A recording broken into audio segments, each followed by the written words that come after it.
All right, what up, y'all? AWB, I'm back at it. Hold on, hold on, y'all. My bad. I got a little ahead of myself, and I forgot to hook up my mic. But yeah, about to get into it. Get into this.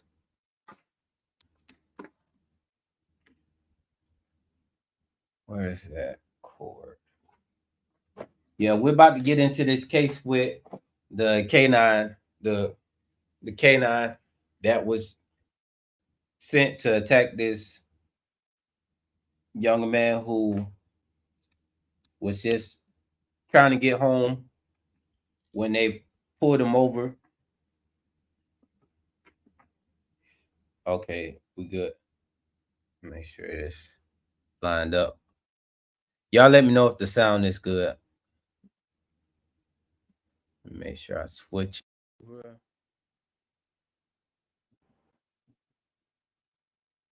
And yeah, there we go. So yeah, so back at it. Um, we about to get into the deposition. This deposition is like 3 hours long, so we in for the long call on this one. Uh, but yeah, so this is the case. We saw the deposition of the other officer from yesterday when this was the same officer that arrested the blind man for having his walking stick, or his, basically that's what it was, the walking stick, in his back pocket. She said that she thought that his walking stick was a gun, so he pulled it out and showed her, you know, that it wasn't a gun, but that didn't dispel her suspicion. She still wanted to get his ID, and she just wanted to exert power and control over him, and he didn't want to go for that. He knew his rights, and he was standing up for his rights, and she didn't like that, and he ended up going to jail because her supervisor uh told her to arrest him and book him for resisting. Of course, all those charges were dropped because they were never valid in the beginning. But again, that man had to go to jail, sit in jail for, who knows how long, and he still had to experience being in the cage. And now he's in the system for not committing a crime. Like, it's crazy. What was that? Astro Projections 369. What's up? That's the first time I'm seeing you in the chat. But yeah, so that's what we're dealing with right now. So we have an officer. This is the other officer's deposition. I'm gonna see if I can play the beginning to let y'all know exactly what we're dealing with right now.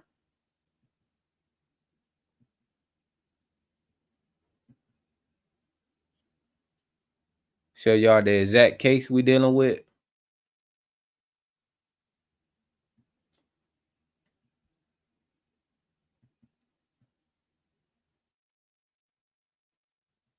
Hold on, y'all. Give me a second.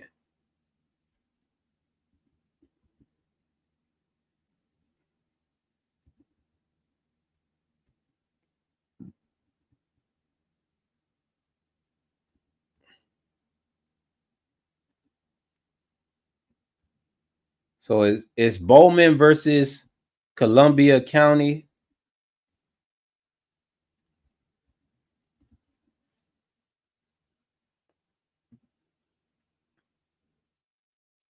And let's see the footage real quick.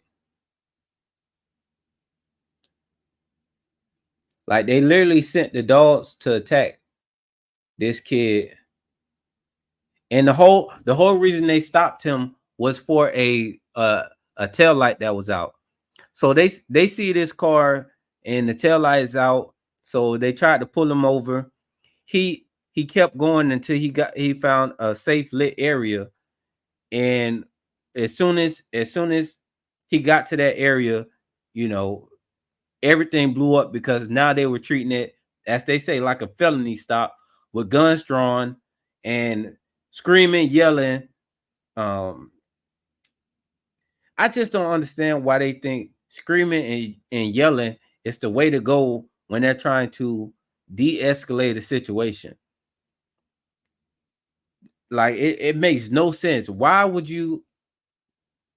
But it does make sense when their version of de-escalation means gain control, and they feel like they gain control by yelling at people and instilling fear. That's what they're doing. They're trying to instill fear in you to make you comply with them, and they consider that de-escalation.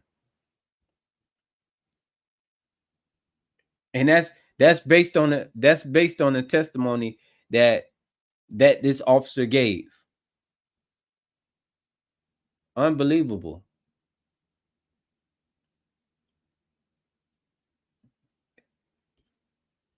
Let me get this video pulled up for y'all. I know it's early in the morning, so I say good morning, everybody. And yeah, let me get this pulled up. Oh yeah, so the goal is 100 memberships. So if you can help me reach that goal, it will really be appreciated, and I will really be able to do the things that I want to do in this community and, for the people. But I need the people actually backing me for me to take the steps that I want to take. I do the most I can, when it's just me, but it's just me.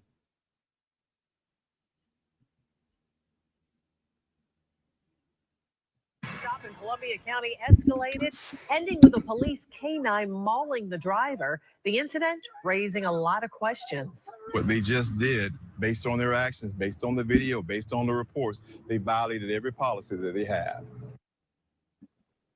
These are some of the pictures of the driver who was mauled by the police dog. He's 23-year-old Martinez Bowman. His injury is so severe we had to blur the images. News4JAX reporter Eric Avenier is joining us live from outside the law offices of attorney John Phillips. Eric Phillips is now representing Bowman. Yes, and he plans to file a lawsuit against the Columbia County Sheriff's Office on the grounds of excessive force that he says his client endured at the hands of that deputy. And according to our crime and safety expert, it's going to be very difficult for the Sheriff's Office to defend the actions of that K-9 deputy. Definitely. No. Oh, my God! Oh, my God! Oh, my God! You just heard the audio. So what I found out about the commands that they're giving the German Shepherd that they sent after him, the police dog, 999 is kill, kill, kill. So that's what they said. When I saw another video where I was trying to figure out what is she saying, because it's the commands that she was giving him didn't sound like she was speaking English. I didn't know what it sounded like, some evil stuff, to be honest, what she was saying. And come to find out, they're German commands that are telling the dog to kill, kill, kill. Video from dashcam video provided to News4JAX from attorney John Phillips. In the video, we hear a Columbia County Sheriff K-9 deputy deploy his dog on 23-year-old Martinez Bowman during a traffic stop over a tail light that was out. Moments prior to the deployment of the dog, Bowman didn't immediately stop, but he did slow down and drove into his driveway, which he says wasn't far from where the deputy got behind him. News4JAX crime and safety expert Ken Jefferson says it's not uncommon for people to do this when they have doubts about the traffic stop or don't feel safe. It's apparent that he's not trying to elude them or trying to get away from them, but there's chatter among the officers saying he's probably going to run or he may run. So now they've got a preconceived notion of what he's going to do. Meaning the deputy is already treating this as a felony stop. Remember, this... So, my bad, y'all. Warning. He stops the car. The officer is giving him commands, and he's having a concern about being shot. The concern comes from the fact that after his car is stopped, deputies get out of their patrol vehicle with their guns drawn. So, this is the officer that arrested the blind man for carrying his walking stick and not giving up, not giving up his Fourth Amendment. She arrested him for that. So it was so many violations with that. Her discipline for violating the citizen's right and that impact on that man's life was 3 days paid vacation. Not only was that her first, not only that wasn't her only mess up. So not only can she not do her job, but she can't drive as well. She got in trouble for, not real trouble, but you know, hey, don't do that anymore trouble. She hit a mailbox. She hit a cement box. She hit another trooper. A squad car. I should say trooper. She hit another squad car. Just all type of stuff. And how they reprimanded her for all of these things is, I think one of those times, like the third time she crashed into something, they was like, hey, you can't take this vehicle to your house for 30 days. That was her punishment for destroying city property, pretty much. So she destroyed city property and she violates the citizens, and she gets paid vacations and a timeout on taking the squad car home. That is what's going on in this county. Columbus County their sheriff's department is full of tyrants that are running wild, literally running wild. And also, she testified that she was pointing her gun at the car instead of pointing at people in the car. That's what she didn't testify to, pointing at people. She testified that she had her gun pointed at the car, and she testified that this is her de-escalating the situation. This is her in de-escalation mode. Check it out. Seen in this video. Put your hands out the window! So I definitely felt like I was gonna die.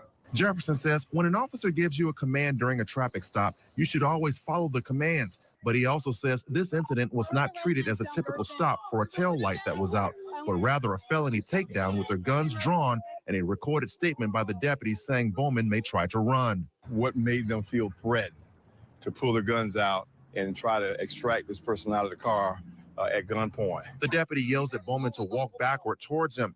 His hands are up, but Bowman was still allegedly facing the deputy when the K-9 was deployed, causing severe injuries to Bowman's leg that required multiple surgeries. The compelling question is, was the K-9 necessary to attack this individual? Was he running away? Doesn't appear to be. Was he aggressive towards the officer? Doesn't appear to be.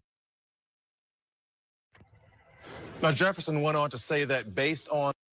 All right, so now y'all got an idea of what we're dealing with, and let's get into the deposition. Hold up.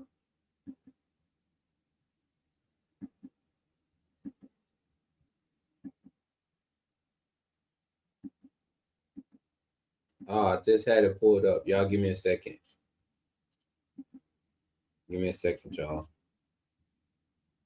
Here we go.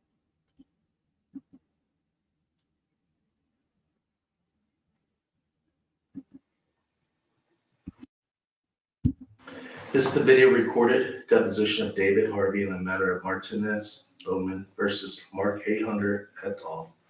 Case number 3:22 CB 545 MNH MCR. This deposition is being held at Scribe Associates Incorporated, located at 121 Southeast Hernando Avenue in Lake City, Florida. Today's date is April 14th, 2023, and the time is 9:56 a.m. The court reporter is Ingrid Cox. My name is R.L. Minnick. I'm the videographer. Would counsel please introduce themselves, and the court reporter please swear in the witness. John Phillips and Amy Hanna on behalf of plaintiff. Dawn Whitehurst. I'm an attorney with the Sniffen and Spellman Law Firm, and we represent the defendants in this case. Sir, if you please raise your right hand, do you swear or affirm the testimony about giving this cause to be the truth, the whole truth, and nothing but the truth? Yes, ma'am. So they always they get sworn into these depositions, and it's like it doesn't matter that they swear to tell they swear to tell the truth, the whole truth, and nothing but the truth. It's supposed to be so help me God, but I guess I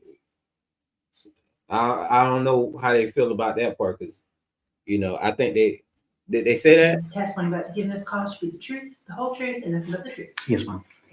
Yeah, it's supposed to be so help me God after that, but who are you swearing to? If you're not swearing to anybody, you just, I swear to tell, like they don't care about that. They don't care. So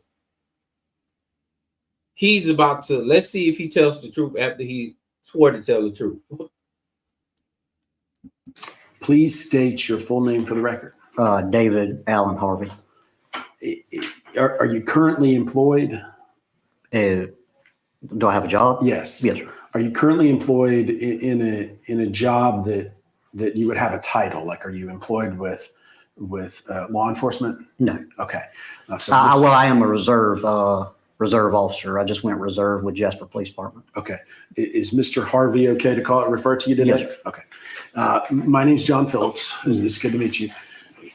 My role today is to ask you fair questions that you understand. Yes, sir. And if I don't achieve my goal of asking you fair questions that you understand, I'm probably going to either draw an objection or get a confused answer. And I don't want either one of those.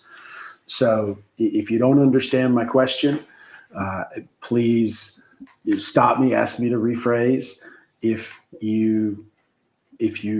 Otherwise, I'm going to assume that you did understand my question if you answered. Is that fair? Yes, sir.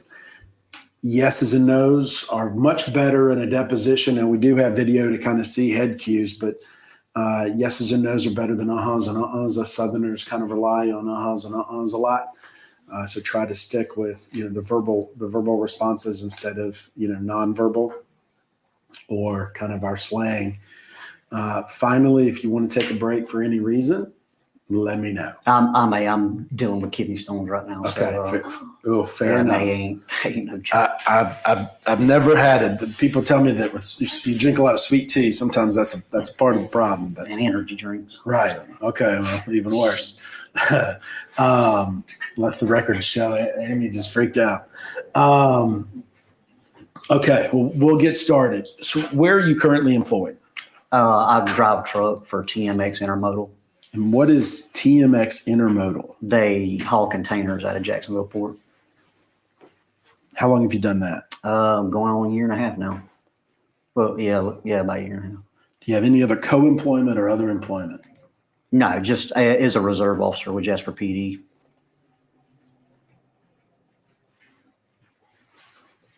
What do you do? Or I guess the key word there being reserve. How is it reserve? You'll come out. I just went to them, so I haven't been out yet. But you'll come out once a month, once every 2 months or something like that, just to keep the standards inactive. Okay. And when do you have service, or when do you work as a reserve officer? Just whenever if I'm off from doing my primary job, which I haven't went yet, is what I'm saying. So I just reactivated my certification. Okay. And now I'm going to kind of go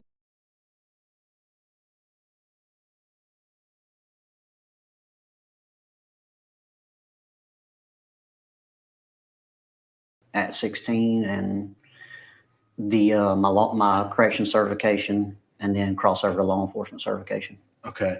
Wow. How and where did you get your certifications?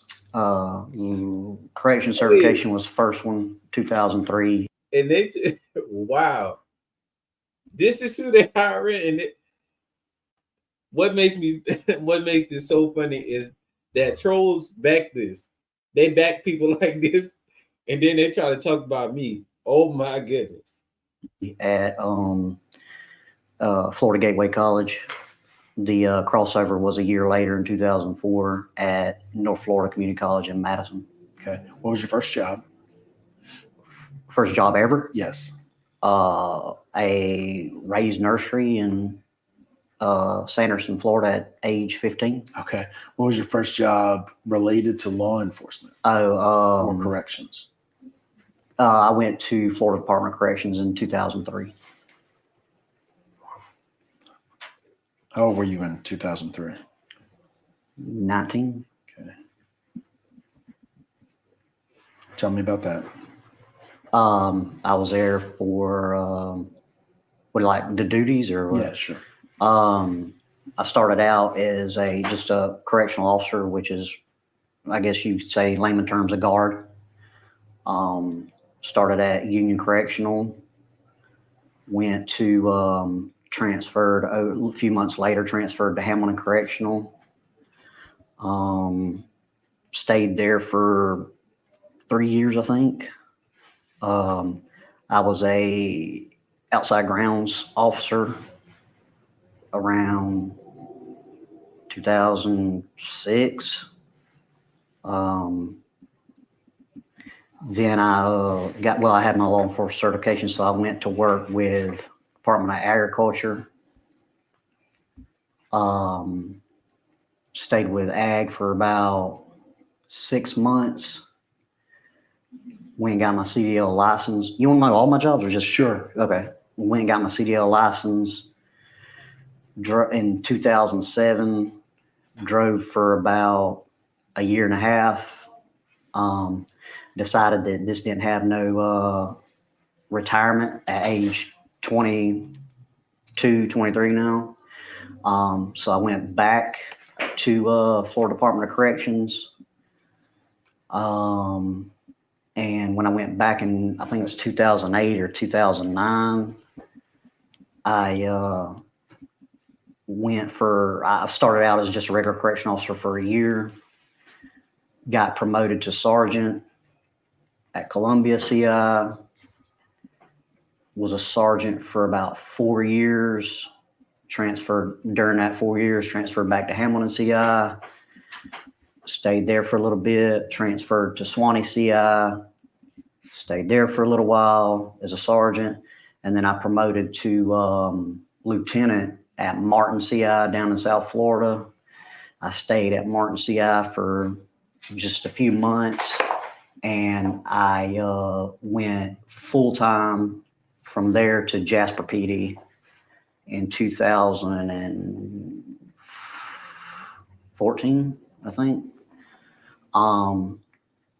During that time as a correctional officer, in 2010, I was employed by Jennings PD as a reserve. I stayed there for 4 years. During that 4 years as a reserve, I went from officer to corporal to lieutenant. I left Jennings PD when I made lieutenant down in South Florida with DOC because I couldn't.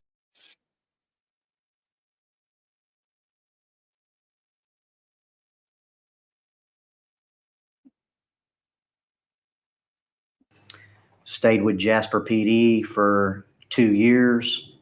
Pay wasn't that great. Hours were bad, as in you was off during the week, Monday, Tuesday, or Tuesday, Wednesday. I applied with Columbia County Sheriff's Office for, it was obviously more money. Every other weekend off. I was hired there in 2016 and was there until 2020 or 21, I can't remember. And then I retired after 17 years. Okay. And then utilized my CDL license to start driving truck. Okay. Did you have your own business at a point? Independent contractor or truck driving business? Yeah, I do now. Okay. What is that?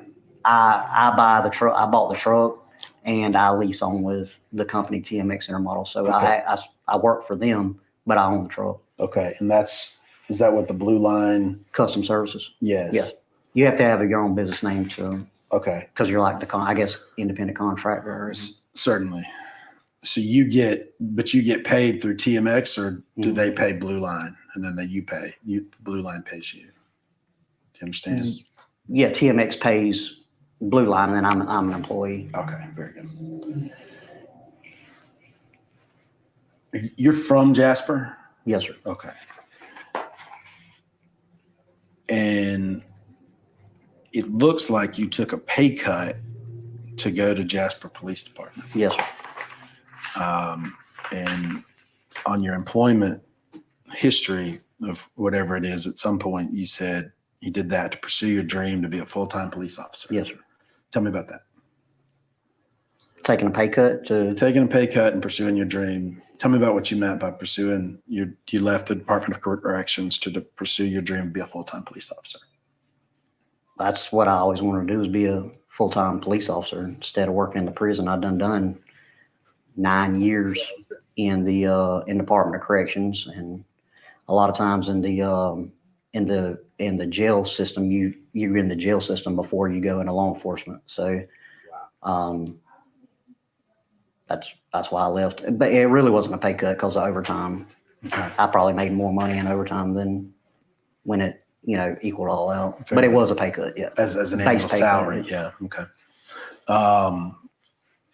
She also, in normal conversation, we shorthand sentences and we know where each other are going. I do it too after 20 years of doing this. So we've just got to remember she'll get mad at both of us if we start talking over each other. Okay. So that's kind of my warning, including to myself, because I did it there.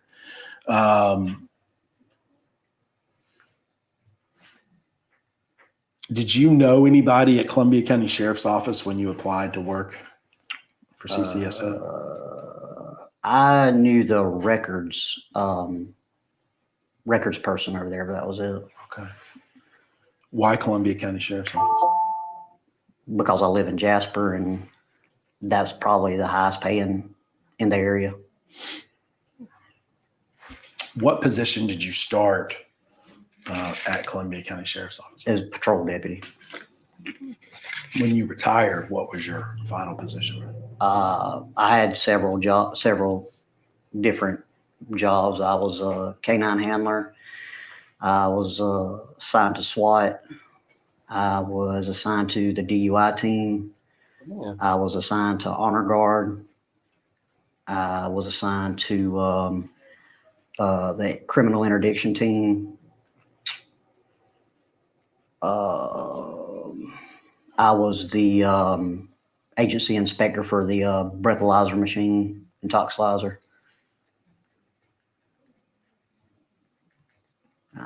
I believe that was it. Okay.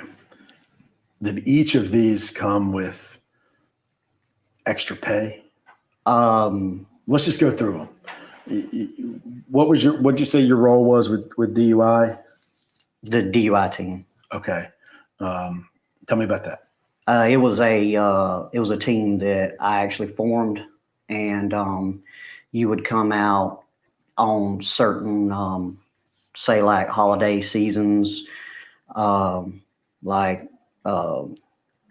Christmas through Christmas and New Year's, because those are the most deadliest weeks in the state for DUI accidents. Your major holidays that have drinking involved and stuff like that. Okay. And it's more of an overtime. Gotcha. Detail. And what was your role with SWAT? I was a operator. SWAT operator and the canine handler for the SWAT. Did SWAT come with extra pay? Yes, sir. I think it was a stipend of $1,000 a year, I believe. Okay. And I believe K9 came with extra pay. That did, yes, sir. We'll get more into that. What's Honor Guard? Honor Guard, say we have a line of duty death of a officer, we will go and do the funeral honors, is standing with the casket, and you're dressed up to a T and real uniform.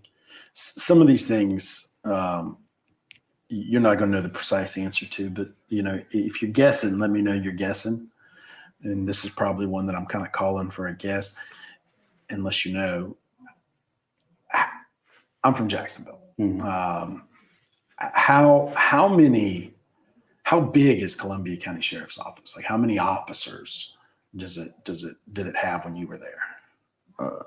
I believe over 100. Okay. I mean, don't quote me on that because I don't know, but I think it might be over 100. That's fair. That's what I. Man, so they got around 100 or over pure tyrants. They just running around crazy in that department. He's not even part of this department anymore. After, like, I don't know, something's up with him. He's been moving around a lot, and I don't know. It's just something up.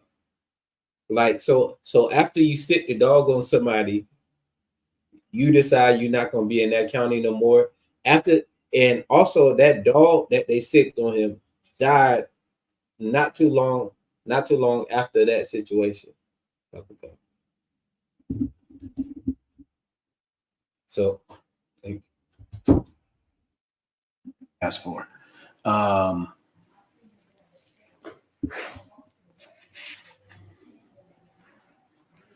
And as far as, I guess, hierarchy of titles, it would go patrol officer, sergeant, lieutenant, assistant chief, chief. How does it go? It would go patrol officer, corporal, sergeant, lieutenant, captain, major, and then the sheriff. Everybody's a little different. And as far as that hierarchy, you were a patrol officer. Yes, sir. Okay. At all times. Yes, sir.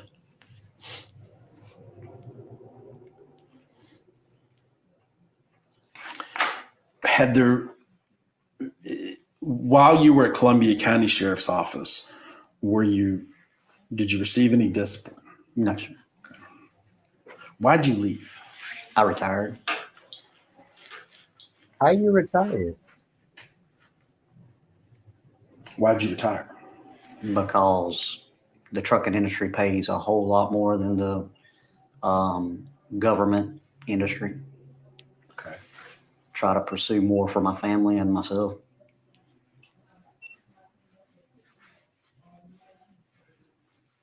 Now, I'll put it like this, and don't get offended by my questions. We're just doing a job. And I think I know the answer, but at some point when a person and their employer reach the end of the road, they say, listen, I think you need to retire, or I think you need to resign. And then the person says, okay, I will, but that's the story. You understand? Yeah. Was that the story? No. Okay, you really wanted to resign or retire, and that's what you did? Yes. Okay, fair enough.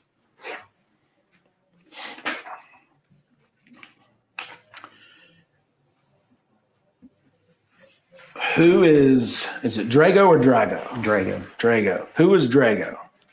The K9 that I handled. And I understand Drago has passed away. Yes. My condolences. How did you have a dog, K9, other than Drago at any point in your career? No. Okay. How did this come up with you being, how did you decide, or they decide, or who decided that you would be working with a canine? How did I decide? How did it come about? Positions opened up in where I came from. The agencies were so small. There wasn't any, I would say, opportunity to move forward or do anything like canine handling or any of the other positions that I held. Where I came from, it's so small, there was none of that. Okay. Moving on to Columbia County Sheriff's Office, there was a range of opportunities. So after a year and a half of me being on patrol, position came open for canine, and I wanted to do canine. So that's how it come about. How is that broadcast? Is it like a bulletin that goes out, or is there an email, or how does a position come up? How are you alerted of it? Yeah, it's advertised for the whole agency. Okay. So, hey, was it a new position, or did somebody retire, if you recall? I don't remember, actually. when I got here, there was only 2 canine positions. So I think they opened up to have 1 on each shift. So there was going to be 4 canine positions. And I've seen the photos of 4 canines. During your tenure, was there 4 positions? While I was a canine here? Yes. Okay. Is it still 4 as far as you know? I don't have a clue. Okay.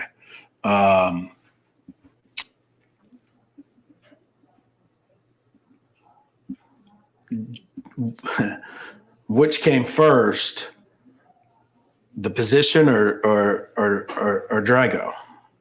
The position. Okay. Were you involved with the acquisition of the specific canine, Drago? Acquisition. Yeah. Do you know where Drago came from? Yes, sir. Okay. Where did Drago come from? Pennsylvania. That's the kennel that he came from, was Pennsylvania. Okay. Was Drago born in Germany? Oh, I think Czechoslovakia. Okay. Do you know how and I think I know the answer too, but as far as you're aware, Columbia County Sheriff's Office acquired it from the kennel in Pennsylvania. Yes. Okay. And the kennel in Pennsylvania acquired it from Europe. Yes. Okay.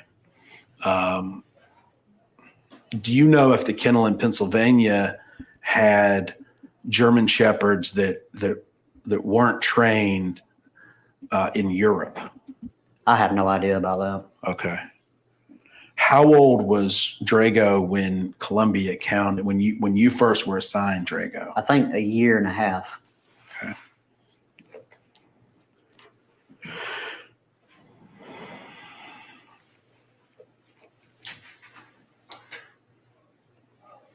Again,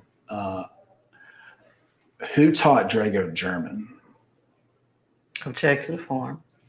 How do we know Drago knows German? Okay, did Drago know German? I don't know German. Okay. I don't. The commands that Drago gave, what language? Understood what language were? I don't know what language they were. Those commands are what the trainer told or trained us that's what you give the command. The dog don't know. It's more or less. I don't think the dog knows German. Right. The dog. German. It's just like calling. I don't know if you know anything about pets at all. After a certain period of saying a word over and over again, the dog learns that word, as in what that word is associated to. Condition response. So I don't think it's he knows German. Yeah. Certainly, but the dog was conditioned to respond to commands in German. Exactly. Are you aware of that? Check to the form. Those German.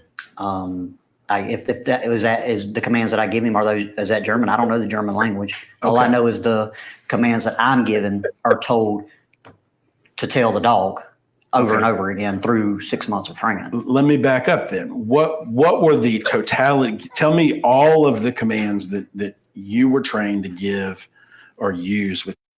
He has no idea the commands that he don't even know the language of the commands that he's giving the dog. He's just telling it like what? And I talked about this earlier. So I found out because I knew the commands weren't in English. And in another video, I was hearing these commands, and it just sounded I don't know, something about it just didn't sound right. And then I found out later, somebody in the comment section told me that those commands were telling the dog to kill. Oh, excuse me, y'all. Oh, excuse me. And I was like, why is that the command? Could you just say bite, or why does it have to be kill? And why even use German commands anyway? But I guess they German Shepherd, so makes sense. So he don't know they give it a German Shepherd German commands. That's funny. The Drago. You had Pocken. You had which Pocken was a apprehend command. foos, which was that makes the dog come back to you and walk. Just say I said Drago foos, he would come to me, stand beside me, and walk with me if I walked or stood still. It's like a heel? Yes. I never used that. I never used that, but I know what you're talking about. 9. If the dog is, say the dog is distracted, messing with something over there, 9 to tell him no, don't mess with that. Exactly, to go to no. Okay.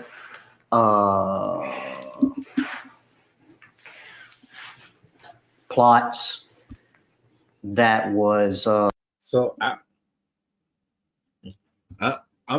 thought that 9 was the kill command. I guess I was wrong on that. But in the video, I'm pretty sure somebody told me that it meant something else.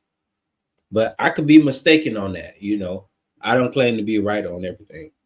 The dog, when you say plots, the dog will lay down on all fours.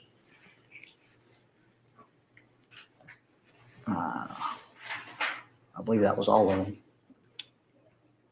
1, 2, 3, 4. I seem to recall you saying there were 6.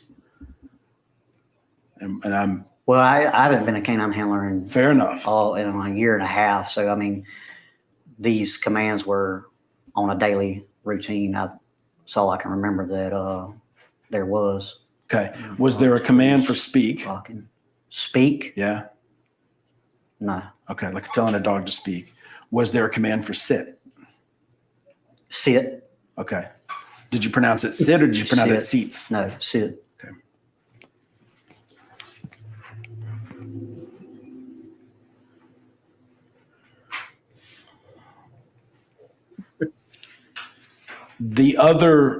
What were the names of the other 3 canines when you were there?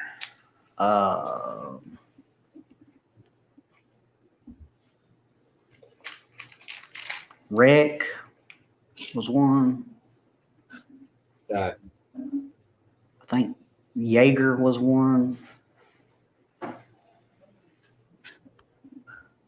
I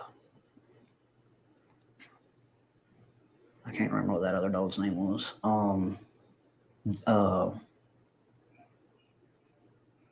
I can't remember what it was. Deputy Kirby's dog. Were they trained? Okay.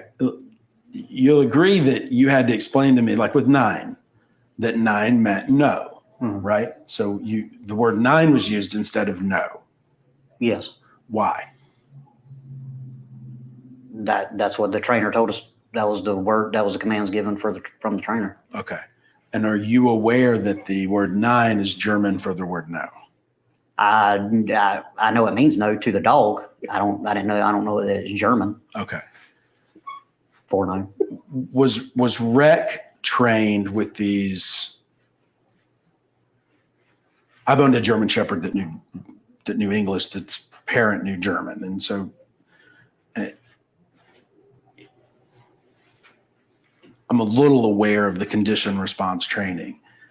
I guess what I'm trying to understand with that is, I would refer to these German words as German words, but I understand there's a point of contention because you're just saying they're condition response words. Fair? Yes, I guess that's the way to. What you're saying, the condition response words, right? That wasn't terms used. What terms were used? These were the words that the dogs are trained on. Yes, they told us that, okay, exactly what I just told you of what they meant. And when we were training the dogs, that's the words you used for them to do what they were supposed to do. But you had to train them to do what they were supposed to do on them words anyways. And you had to train the officers what the alternative words were, right? So instead of saying no, you had to say 9. Check to the form. Yeah, I guess. I mean, if they told me 9 means no. Is that what you're saying? But if you said no to Drago, would you get the same response as if you said 9? Probably not, because he don't know that's not the word that was used for his everyday training or his everyday, contact with him. So I guess he wouldn't know what no was. Was that ever explained to you why the word 9 was being used instead of no? No. Nobody said anything like, well, look, we don't no, okay, I'll take that back. fair. What I can remember is that those were used. So say somebody else, just somebody else saying the word. If you use no, trying to use the dog for what he's used for. If somebody says no, or somebody says plots for him to lay down, or you used lay down. Somebody say you were dealing with a suspect could say lay down, and the dog may lay down. I guess that's what the. And you said you guessed. Was there a written policy, or was that explained to you? I think it was explained. I believe there was no written policy. Okay.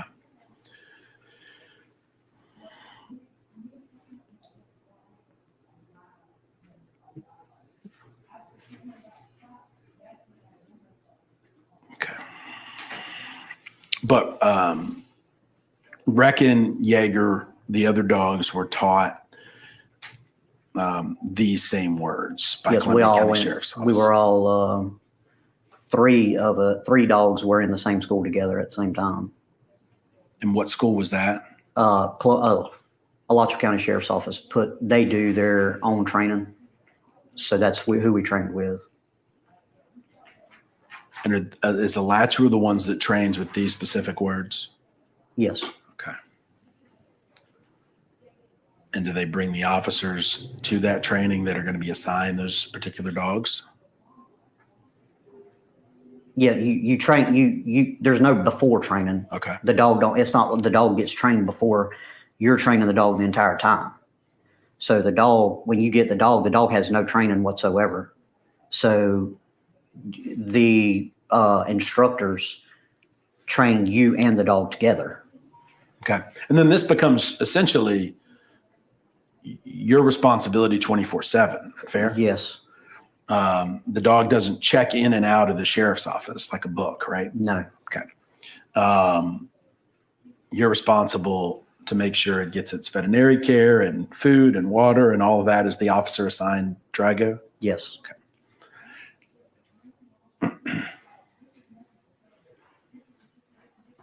And I would assume you would have a bond with the dog and the dog would have a bond with you. Yeah, you have to, we got the dog. So just to let y'all know that the dog, after this attack, passed away not too long after that attack. So this is his dog is the one that, like, it makes sense that his dog wasn't properly cared for. He didn't, like, man, it's just such a coincidence that not too long after this, that the dog died after this, but then you're dealing with him and you see that this guy is not going to be responsible for, come on, man. A few months before going into the training. So, excuse me, the dog rides in the car with you the entire time before going to training. So that dog is, right there with you every day. He don't get out of the car. He don't, other than, going and letting him out to use the bathroom and associate with the people you're working with. And that's it. I think I got him like I believe it was about November, and we started training in February. So it's called a bonding time. So you and the dog bond the entire time of that. Okay. And that started at about a year and a half old for Drago. That initial. I believe that's how old he was. Okay. So this is the dog he spent time with and bonded with, and he ain't know nothing about it. What happened? So after you retired, did Drago stay with you, or did it go back to the sheriff's office? He gets put out. He's too young to retire. The dog, I had him for 4 years. In a small agency like this, the dogs will go, their tenure is probably about 8 to 9 years. So after only 4 years of service, he still had, 4 to 5 more years left. So he goes on to another handler. Another handler is chosen through a tryout and all that stuff. And then he's put with that trainer, and then he has to go through school again. Okay. Do you know what the cost is of the training that these dogs go through?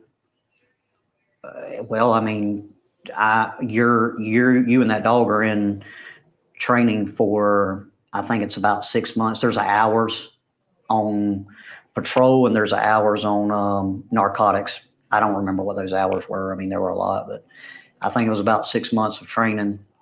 And you got to put into consideration the hours to pay me every day. We went 4 days a week, 10-hour days. So my pay for that entire time, I mean, whatever that comes up to. Right. And then do you know what Columbia County Sheriff's Office paid the kennel in Pennsylvania? Oh, no, I don't know that. Okay. Paid for the dog or Correct. training? The dog. Okay, I was just making sure. Yeah. Sorry. No, I don't know Fair that, enough. but like I said, the dog has no trainer Right. when you pick them up. So Right. verify or clarify now. Do you know? I mean, at 1.5 years, I would assume a dog would know some level of commands. Do you know what commands? There was speaking of that, search is seek. Seek. Yeah, and I remember that because that's all the dog knows to. When they advertise the dog to you, I guess you can say, to show what he can do and stuff like that. That was one of the things that he could do. They took a Kong, are you aware of what a Kong is? Yes. It's just a toy. Yeah. And they'll go in a room, they'll hide the Kong, and then they'd tell the dog to seek and let him go. And he'd go through that room, sniffing and smelling for that Kong. Cause I guess they played with him with a Kong his 1.5 years. I don't know what they did before I got him. Yeah. But he knew how to search for that toy, so he has an idea of what a search process is. And some of these are just pure questions that you're going to just have no idea, and that's totally fine. Yes. But do you know what the kennel for whoever had Drago the first 1.5 years? Do you know what his command was during that period to sit? I have no idea. Okay.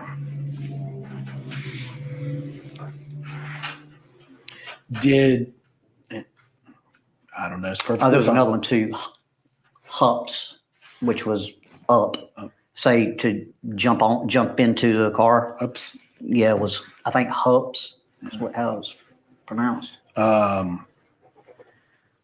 These are just coming back to me. That's fine. It's And been let's keep so doing long. it. 1, 2, 3, 4, 5, 6, 7. We're at 7. If you think of any more during the deposition, I think that's about it. let me know. Do you know if Rex or Jaeger came from the same kennel? I think Rick came from the same kennel. The Deputy Kirby's dog come from the same kennel too, but I cannot remember what that dog's name was. I think one died in duty too, didn't it? Was that Drago or was there another one? Drago was, he overheated, had a heat stroke during a training search. Okay. So while he was. Well, training is on duty. Right. So yes. Okay. Was that the retraining? Yes. Well, I guess, I don't know what they were. I wasn't there. I hadn't been with them. But we trained once a week for 8 to 12 hours. Okay.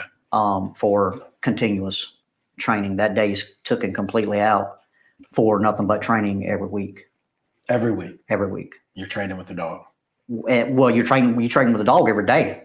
While on shift, I'll give you an example of training, building searches. We get permission from the mobile home dealerships down the road and you'll do a building search. Send the dog in. He goes around searching. You'll have a decoy, which is somebody maybe in a suit. He'll hide in a closet somewhere in that house. I would do trainings like that every day that I worked. If it was something like that, if it was something with having a decoy go walk through the woods a mile, hide a toy for me, I'd at least do that a day or a night. At least one specific training would be done every day, not counting on the days that we have training, and that was an 8 to 12 hour day of all the dogs together. all stuff, all the dogs together, but on multiple scenarios of training. Okay, let me recap what I understand you to say. In a work week, there would be one work shift a week that's dedicated for all the dogs to train together. Yes. And then one other day a week, a second day a week. No. Every day a week, you would have an activity or more than one activity scheduled to train the dog. Wasn't really scheduled. It's when you had time to, and there might not be, you might have been busy that whole day and didn't get to, but I'd say 95% of the time there was, I personally done something that day to keep training moving. Was it always in the search category, or was there other? No, you building, searching, narcotics. We have training narcotics at the sheriff's office that you would go check out. And say I would go to a dealership. Say if I was on night shift, there's nobody around, so I go to a dealership to a couple of the cars. You would take the cotton swab, put it into the jar where that odor of the narcotic was. Take that cotton swab, and then you'll hide it on that car somewhere. And then I'd do probably a bank of 5 cars. 2 of them would have something on it. 3 of them wouldn't. So once you hid those things on the car, you would let it sit for, I think, 30 minutes. No odor of me around it for 30 minutes. That was gone. So, and then I would start on one car. It might be a hot car, which means it had the odor on it, or it might be a cold car, which didn't. Say if it was a cold car, you take the dog around it, show him where to sniff. He'll sniff it all the way around the car. You go around it. If he smelt the odor, he would sit down and point at where he smells it at. But if there wasn't nothing on the car, he wouldn't alert to anything. So then you'd go to the second one. Mm-hmm. You go to the second one, go around it, and then if he hits the spot where that cotton swab or that narcotic was placed at, then he would sit down, and then you would reward him for that. Here's a question. When doing narcotic, and I think I know what the answer is going to be. When doing narcotic testing, do you use actual narcotics? Yes. Okay. Where do those come from?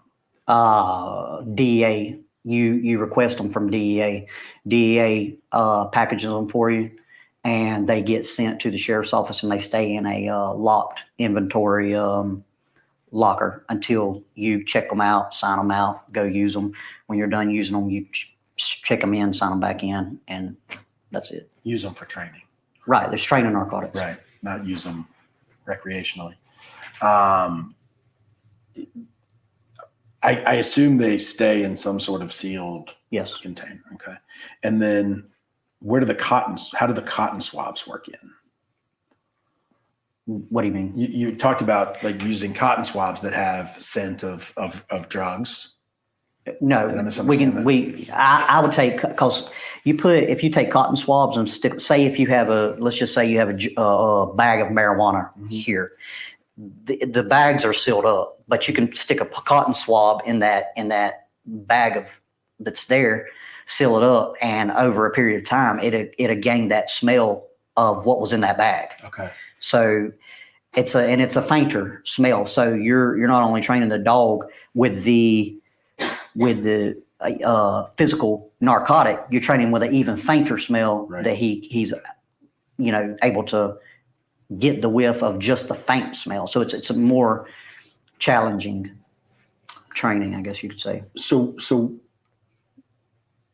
in the location where these narcotics, marijuana are stored, are they stored with a certain number of cotton swabs that you guys can then No, you distribute? don't. You can't store the cotton swabs. Cotton swabs probably stayed with me.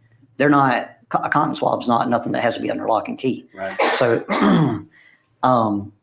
you don't store anything in the where the narcotics are stored at. Only the narcotics are stored in the secured locker in evidence in the sheriff's office. Okay.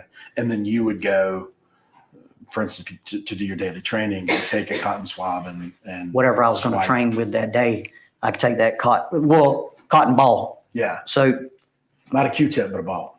right, stick it in that bag and let it ride around and gain that odor onto the cotton ball. Okay. What did you do on a regular basis to train related to suspect apprehension?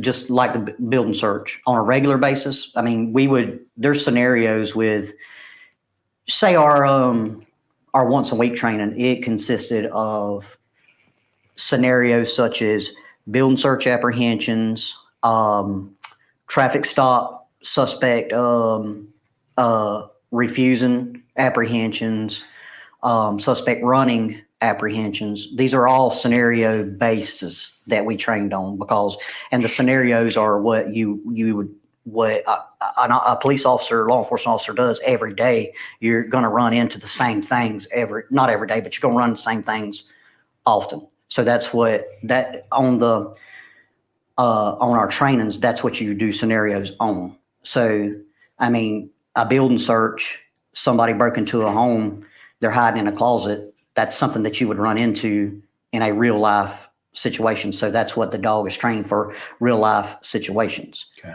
To the dog, it's just a game. His reward is to be able to say on the building search, he goes through the house, this decoy's in a closet. He smells the decoy in there. He starts barking, lets me know, hey, come in here. This is where the suspect is. I come in there. I'll give that subject warnings to come out. Subject don't come out. Open the door. The dog. The warnings are the dog's gonna bite you if you don't come out. You'll open the door. The dog will go in, and he's in a bite suit, and the dog will grab a hold of the bite suit. Okay. Was Martinez Bowman hiding from you or Drago when he was apprehended? No. Okay. Going to that type of scenario where you have somebody who's not hiding, that the point is to detain them by K9, what training is done? That's a whole different scenario. The scenario that I just gave you was, if you're referring to the Bowman thing, that was a whole different scenario. That scenario is a subject that we have trained on before, where we do a traffic stop. Subject, you have two different things that could happen there. Subject could not comply, could not when you give him the commands to do what you need him to do to gain control of the situation, he doesn't comply, and you have to resort to an apprehension with the dog, or the subject could run from the traffic stop. After subject runs from the traffic stop and dog's released, the dog will apprehend the subject running from the traffic stop. We've trained on both scenarios. Okay. Martinez Bowman didn't run from the traffic stop. No. Okay. And what I want to know is examples of similar training, or how Drago would have been trained in a situation like Drago faced in Martinez Bowman. Yes, the whole entire situation after a subject is not complying we've done scenarios where a subject doesn't comply with orders, and after you've given so many orders to comply, to merely just come back to the vehicle, where you can be detained by handcuffs, and the subject not do it, that's when, after warnings are given and he still does not comply, then you'll release the dog for an apprehension so you can go and place the subject in handcuffs. same scenarios have been, I mean, we've trained on the same thing before. Okay. I mean, is that what you're asking? What does that training look like? How does that training work for that particular type of apprehension? I mean, we've talked about, guys hiding in closets and cotton balls related to drugs. What I want to know is, how is the situation analogous or similar to Martinez Bowman trained in the field? Almost exactly how that situation occurred. Okay. So training with ASO, they use somebody's personal vehicle. Alachua Sheriff's Office. Yeah, they'll use a personal vehicle or bar, whatever. So it don't look like a police car. We'll be in a field. We get behind the vehicle. You turn your lights and sirens on to stop the vehicle. Vehicle does not stop. You'll continue on. The vehicle finally will stop. You get out. You conduct your felony stop. You give him commands. Subject's not complying with the commands. If after warning and subject doesn't comply, so a lot of times the decoy will be like real argumentative, wanting to yelling at you, telling you, I mean, they use like F you, it's all like a big decoy, I guess you would say that. I'm not really sure the words for that.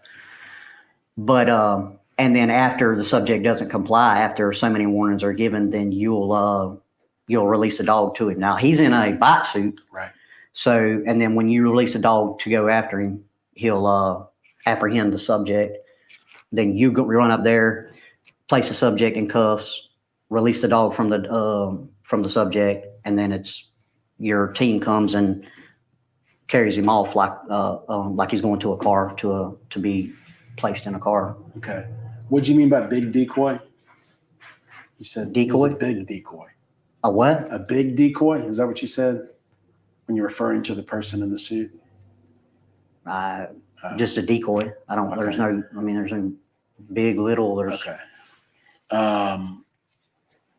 And to get the dog to, and I want to use the right words, to get the dog to go over to and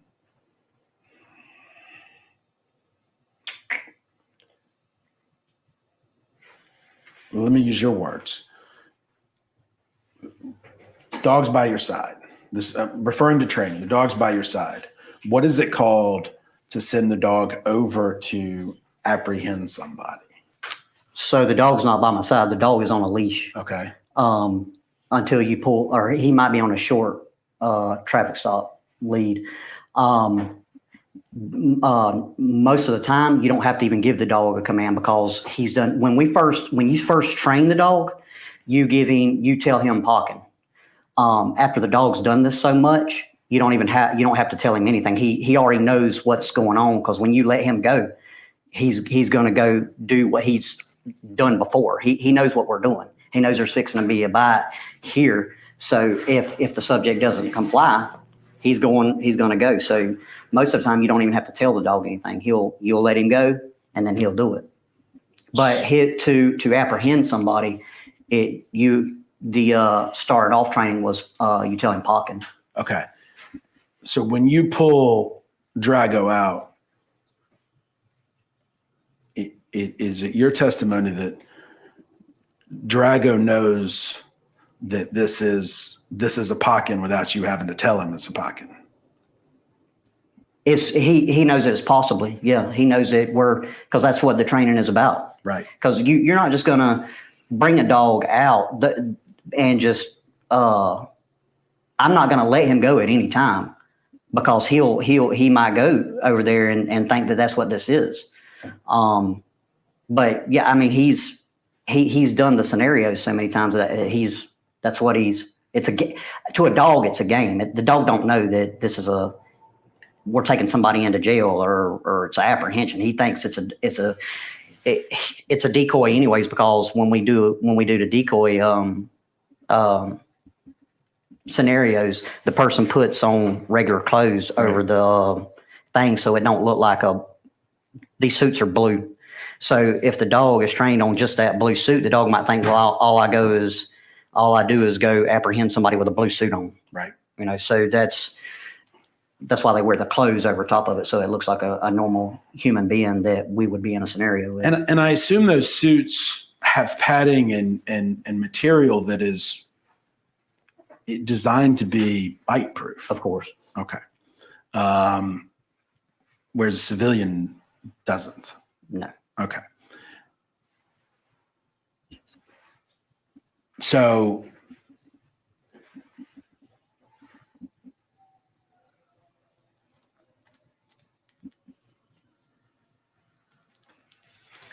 okay. Then whether or not you say Pockin, upon release, the dog is going to go do its apprehension. Yeah, he will. Okay. How does that stop? If I send that dog, if that dog goes, I can holler at the dog and say, Drago, foos, and he'll turn a U-turn and come back and sit. And that's also to be certified through FDLE and through FLECA. That same thing, you have to, what's it called? You have to show that to those FDLE certifiers that the dog will. So what happens is a dog, I'll give you the scenario of what that testing is to be certified. To do that is a decoy will stand down from you. You'll send the dog to the decoy. The decoy waits for the dog to get there, and you have to be able to call that dog back in mid-stride. It shows the control of the dog. So if that dog goes down there, I would holler, Drago, foos, and he'll make a U-turn and come back and sit. Then you reset, which meaning we're fixing to do another, we'll do another run at it. Mm-hmm. And then during the testing, that second one, I'll send him, and then he'll make the apprehension on the subject. But to get certified, that dog has to return to you. You have to give that dog the foos command, and he returns back. Going back to the Martinez Bowman night, did Drago come back to you? I didn't call him back. Okay. Why not? Because I let him go to apprehend Martinez Bowman. Okay. Do you recall whether you yelled Pockin? No, I didn't yell Pockin. Okay. And I said yelled. Let me rephrase that. Do you recall whether you said Pockin at any point? No, I didn't. Do you recall whether you said foos at any point? No. Do you recall whether you said 9? Yes, I did. Okay. Tell me about that. Tensions were so high, and during a situation like that, stress levels are high. I'd say you probably get tunnel vision. After I give Martinez Bowman all the warnings of I'll release my canine. I said the last time when I went to send him, it was like saying, if you deploy a taser on somebody, you say taser, taser, taser. When I released the dog, it was K99999, as in K9's coming to you. I don't know why that was running through my head at that time. It was stressful, and that's how I sent it. So I mean, that's cut and dry. I don't know why. I don't know why. And you're specifically taught not to repeat a command. You don't go Pockin, right? No, I'm not. You're not taught that. I wasn't taught that. That you don't repeat? No. Okay, we'll come back to that.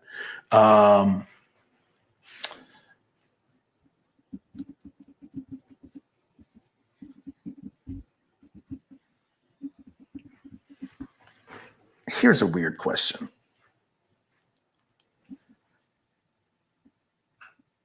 If you write out K9, how do you write it out? Spell how you write it. K9. Yeah. Okay. But it also can be CANINE, right?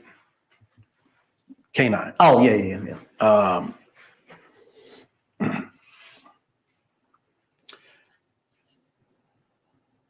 Do you know if Germans refer to dogs as canines? I have no idea. Okay.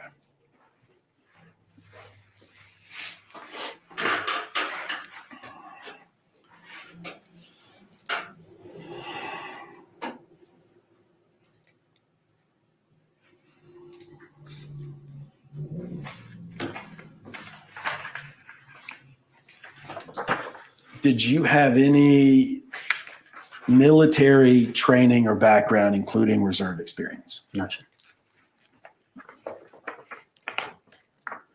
Leading up to this incident, had you ever been arrested? Yes. For what? DUI that was reduced to reckless driving. Okay, so misdemeanor. Mm-hmm. Okay.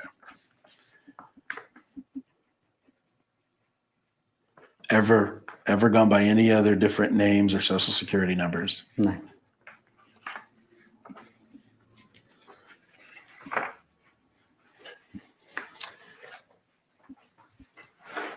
Who was with you at the time? The time of what? The time of this incident. Was there anybody in your car? What we're here for? Yes. Yes, Deputy Godey. Okay. And who was Deputy Godey? What was Deputy Godey's role with the Columbia County Sheriff's Office? She was in training. Okay.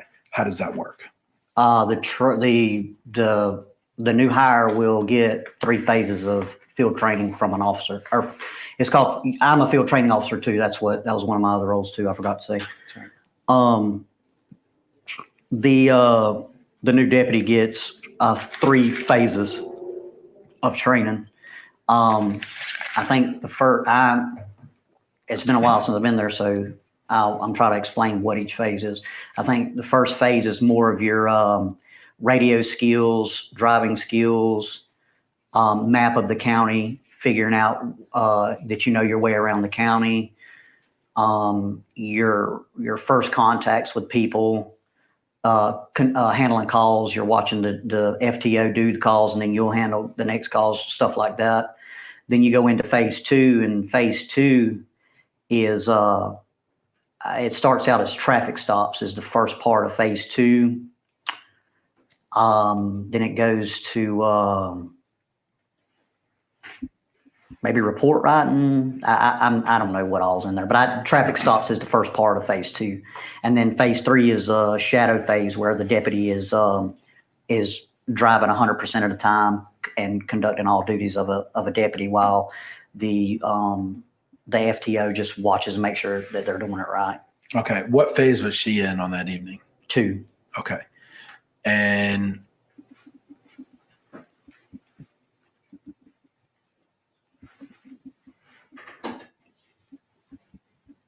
what was your role at that point or up to that point in her training? It was her first day there, and it was traffic stops. Okay. Did you know her before that day? No. I mean, other than her coming on and knowing who she was, not personally, no. Okay. Did you know her personally before she came to came to the sheriff's office? No. Okay.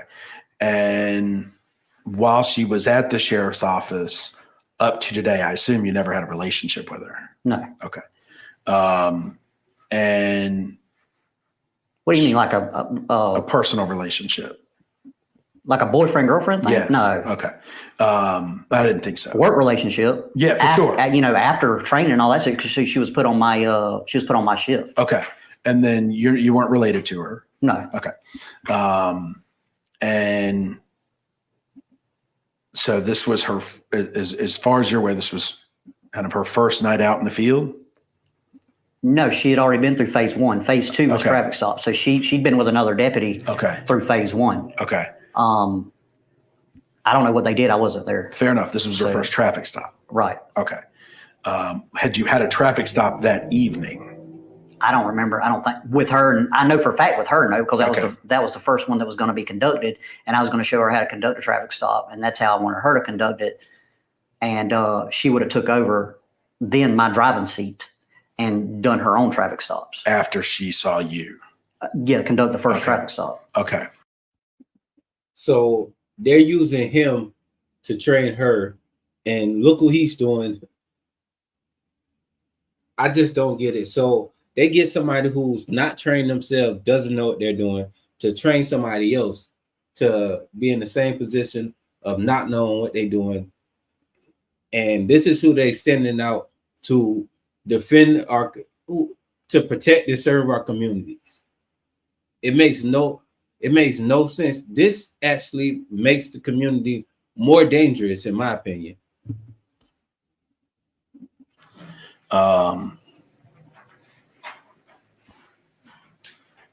Is she still with Columbia County Sheriff's Office as far as I you're aware? believe so.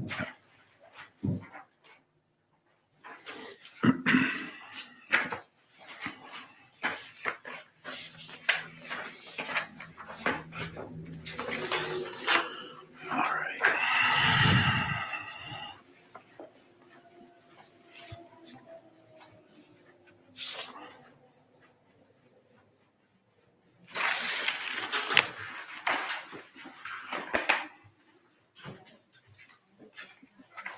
You mind if I go to the bathroom real quick? No, that's probably a good time. We've gone an hour. Let's take a little bit of a break and Hold I'll on. resituate and Let him take us off. and then we'll come back and move forward. This concludes video 1. The time is 10:58 a.m.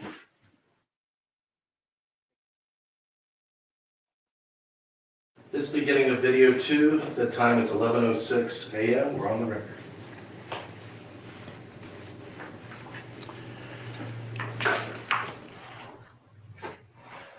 What are Columbia County Sheriff's Office general orders?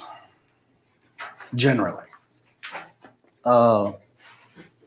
They're the old, like, policy of the way to conduct situations, like rules and regulations, I guess is a term for it. Okay. How do you become familiar with them? You have to read them. They're when you're hired on, you have to go over all the general orders and procedures. Do you get your own copy? Yes. Bear with me. I think I go to the wrong one. That's K9 teams. You gave me traffic. That's why. Because I separated them and I wasn't supposed to. K9 teams, traffic.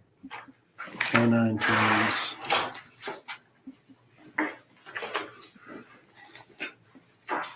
Should give me 2. Do you not have enough copies? I might not have. Okay, I might have if you 3. tell me what you're using, Yeah, I sure. probably have it, so I Okay. can look at my own copy and, Fair give enough. me a copy. I'm referring to Columbia County Sheriff's Office General Order Title Traffic Law Enforcement, initial bait stamp number Columbia Brown 006593.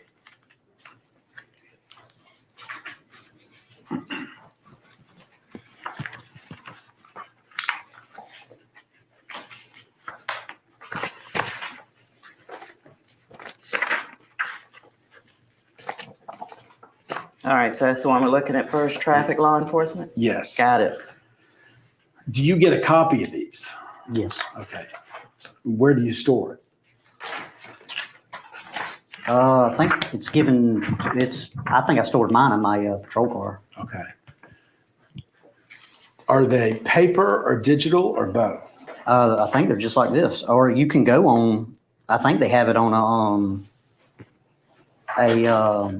the sheriff's office, the sheriff's office portal itself that nobody has access to. I think they're all on there too. Okay. Referring to page 2.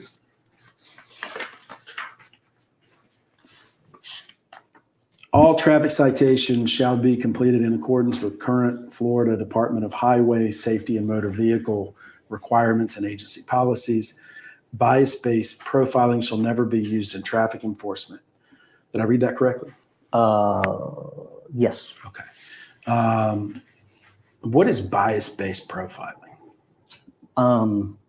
Biased means where you're biased towards a certain person, like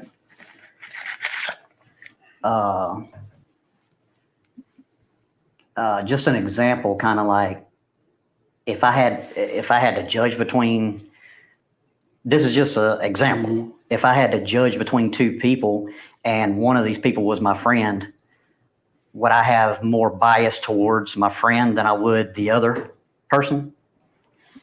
That's my definition of what bias is. Okay. Well, what's bias-based profiling? When you add the word profiling in there, what does that mean? Well, profiling is like, I would assume is in judging someone by their gender, by their ethnicity, by their age, by their their actions, maybe, is what profiling is. Biased profiling would probably be, like I said earlier, being more towards my friends' actions, I guess. Okay.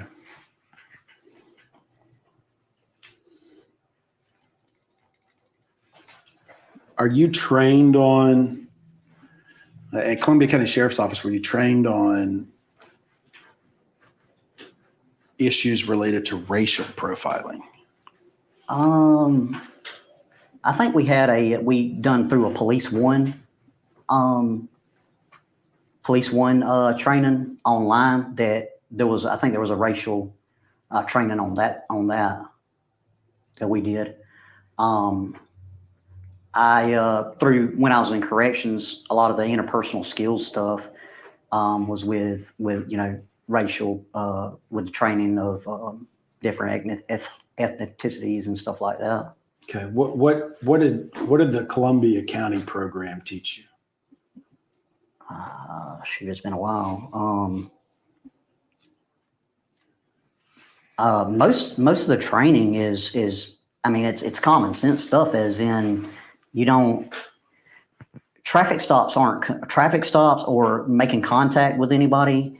It can't be based on somebody's race, somebody's, let's just say, color of their skin, their what they've been involved in.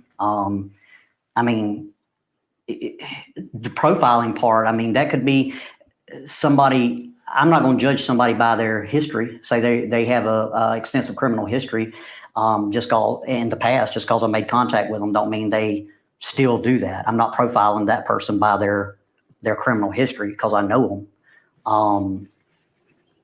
But the racial profiling is you're trained that you can't profile someone by their race. Okay. More or less. On October 24, 2020, did you make any assumptions or judgments about Martinez Bowman based upon the color of his skin? No. Okay.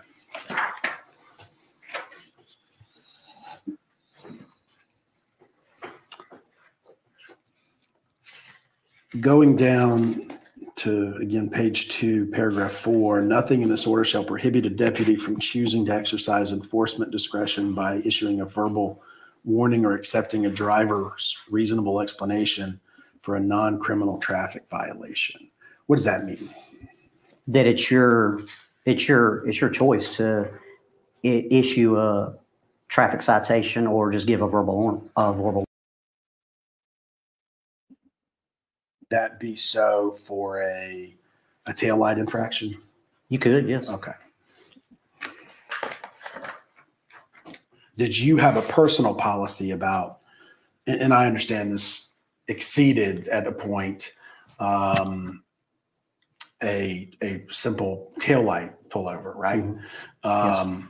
But did you have a policy related to, or a pattern in practice related to what you would do in a similar instance where there was a taillight out and you wanted to stop somebody? I don't make my own policies, Okay. Personal policies or anything.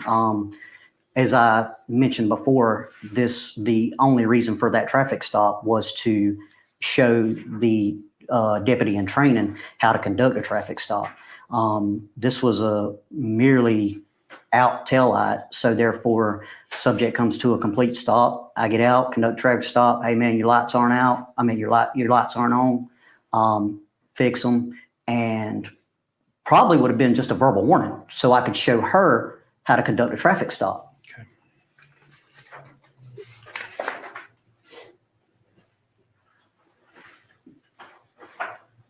Going to page 3. There's a section called Contact with the Violator.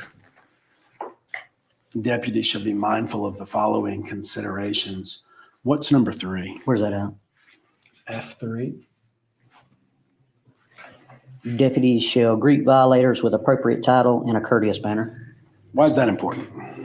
Because when you make contact with a violator on a normal traffic stop, you want to be courteous to not, have a bad demeanor towards the person, or the person take that bad demeanor and send it back to you. Is that what happened here with Martinez Bowman? That was a totally different situation.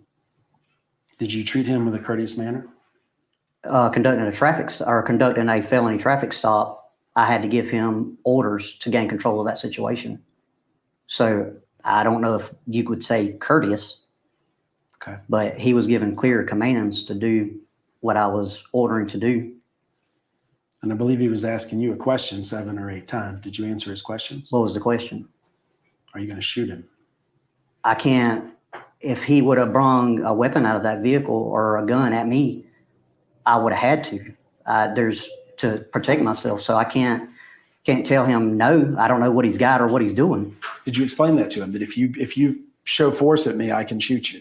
I didn't. There wasn't the time and the interaction that was going on from him coming back at me giving him orders, trying to gain control of the situation. That wasn't an option. I couldn't get that out. Okay.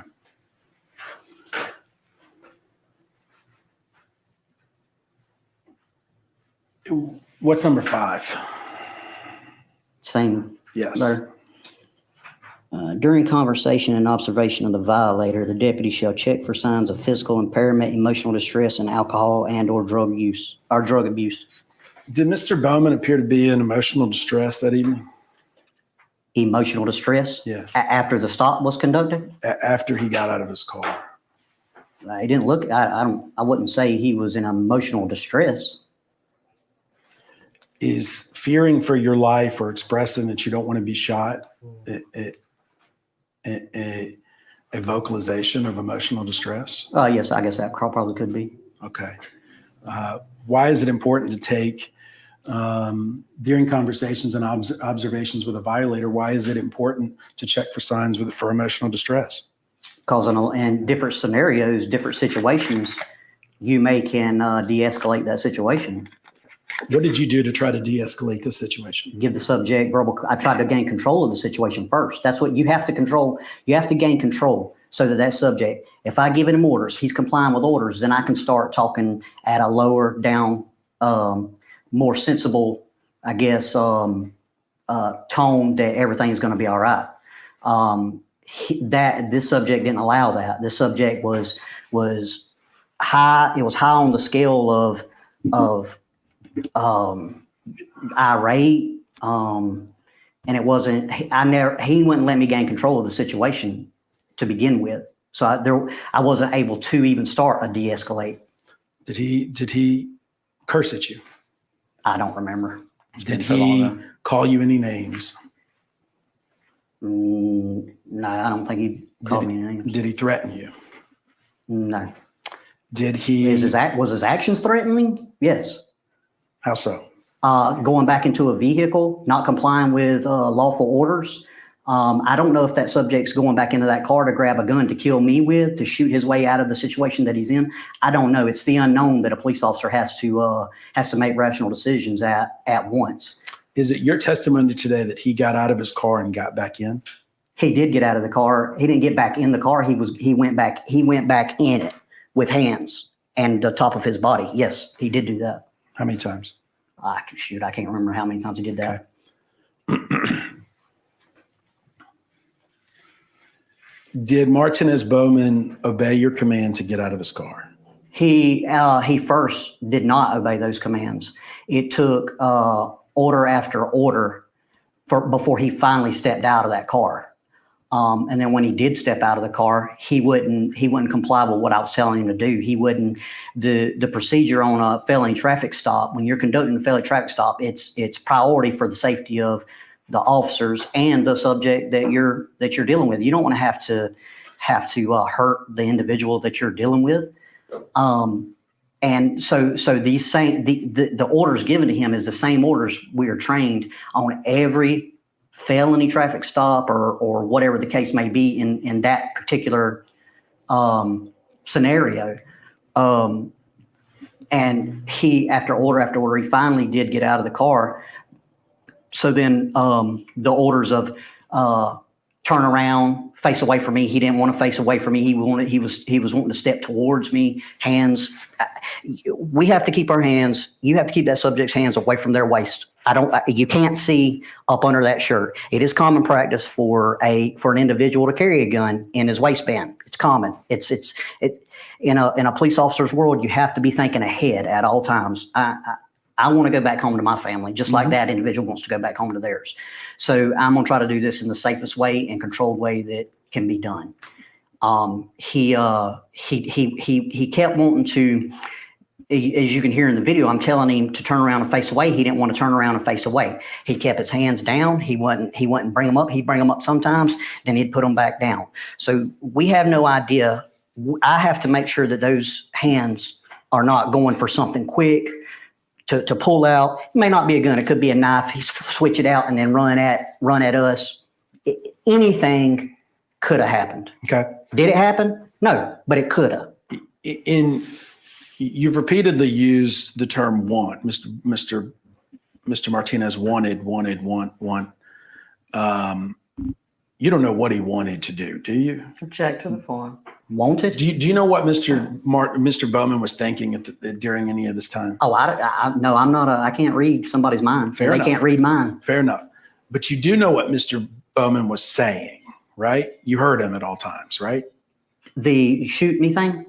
Is that what you're saying? Or to come get me? No. Or At any point you could hear him, right? Yes. How far away was he? Oh, I guess if let's say, I'm just going to take a guess of 6 yards away. So approximately 9 feet? No, 18 feet? 6 times 3? Let's be safe at 20, maybe 20 feet. Okay. That's estimation. I didn't count it out. Okay. 6 yards to 20 feet. From the front of my vehicle now, he was, let's say 20 feet from the front of my vehicle. And then me being behind the door of my vehicle, which is back further. Okay. So 2 car lengths, maybe a little bit more. I'd probably say about 3 car lengths. Okay. But you could hear him. Yes, I could. Okay. And he was repeatedly asking for you not to shoot him and to tell him you're not going to shoot him. Is that fair? Object to the form. I don't know if he was telling me not to shoot him. I remember him telling me, or asking me, you going to shoot me? You going to shoot me? That's what I. Did you have an intention to shoot him? Absolutely not. Why didn't you tell him that? I didn't get to that. To de-escalate any situation, you have to gain control of the situation first. He wouldn't let me control the situation. All he had to do was comply with what I was telling him to, and go with comply with my orders, and we wouldn't be here right now. Do you think if you had answered his questions, we wouldn't be here right now? No. If you had said, no, sir, I'm not going to shoot you, just want to talk to you about your taillight, you don't think that would have changed anything? No, because I don't know. He never would let me see if he had a weapon. I didn't know what was in that vehicle. If he would have come back out with a weapon, he would have got shot, because I have to defend myself and the deputy with me. So I can't tell him that, no, I'm not going to shoot you. I'm not. If that situation doesn't arise, I'm not going to do that. That's not what my intentions are. I've never shot anybody before in 17 years in the law enforcement profession. and hope that I would have hoped that I never would. Fair. Going down to G3C, bottom of page 3. The deputy should be thoroughly familiar with the area and anticipate the appropriate location to stop the violator. Were you familiar with that roadway? Object to the form. I've been in that area before. All right, y'all. So we're gonna back that up a little bit because he got a little emotional on this part right here, and we got to back that up. So again, their version of de-escalation is gaining control over the situation. That is how they de-escalate. And instead of telling this kid that you're not gonna kill him or shoot him, just relax and follow what I'm saying. He decided that he didn't have the opportunity to say that. All he knew was to keep yelling and trying to gain control to de-escalate the situation.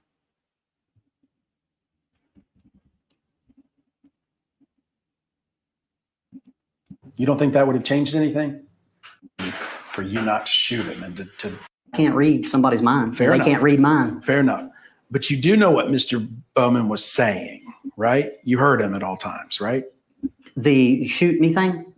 Is that what you're saying? Or to come get me? No. Or At any point you could hear him, right? yes. How far away was he?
No, No. 18 feet? 6 times 3? Let's be safe at 20, maybe 20 feet. Okay. That's estimation. I didn't count it out. Okay. 6 yards to 20 feet. From the front of my vehicle now, he was, let's say 20 feet from the front of my vehicle. And then me being behind the door of my vehicle, which is back further. Okay. So 2 car lengths, maybe a little bit more. I'd probably say about 3 cars. I have to make sure that those hands are not going for something quick to pull out. It may not be a gun. It could be a knife. He switch it out and then run at us. Anything could have happened. Okay. Did it happen? No, but it could have. You've repeatedly used the term want. Mr. Martinez wanted. You don't know what he wanted to do, do you? Object to the form. Wanted? Do you know what Mr. Bowman was thinking during any of this time? Oh, no, I'm not. I can't read somebody's mind. Fair they enough. can't read mine. Fair enough. But you do know what Mr. Bowman was saying, right? You heard him at all times, right? The shoot me thing? Is that what you're saying? Or to come get me? No. Or At any point you could hear him, right? yes. How far away was he? Oh, I guess if we're, let's say, I'm just going to take a guess of 6 yards Okay. away. So approximately 6 times 3. Let's be safe at 20, maybe 20 feet. Okay. That's estimation. I didn't count it out. Okay. 6 yards to 20 feet. From the front of my vehicle now, he was, let's say 20 feet from the front of my vehicle. And then me being behind the door of my vehicle, which is back further. Okay. So 2 car lengths, maybe a little bit more. I'd probably say about 3 car lengths. Okay. But you could hear him. Yes, I could. Okay. And he was repeatedly asking for you not to shoot him and to tell him you're not going to shoot him. Is that fair? Object to the form. I don't know if he was telling me not to shoot him. I remember him telling me, asking me, was I gonna, you gonna shoot me? You gonna shoot me? That's what I.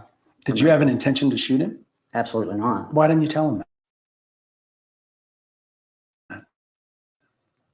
I didn't have to gain control of the situation first. He wouldn't let me control the situation. All he had to do was comply with what I was telling him to. You know.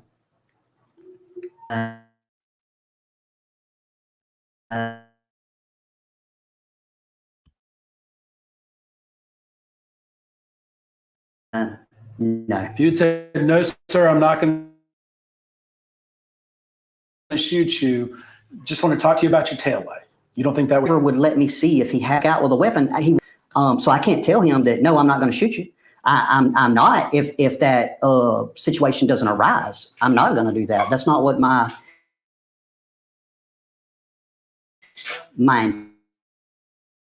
intentions are.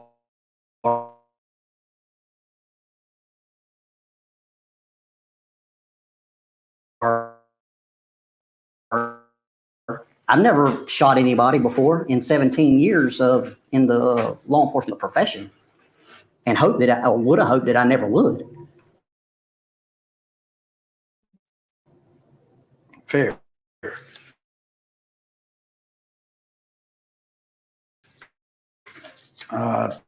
Going down to G3C, bottom of page 3. The deputy should be thoroughly familiar with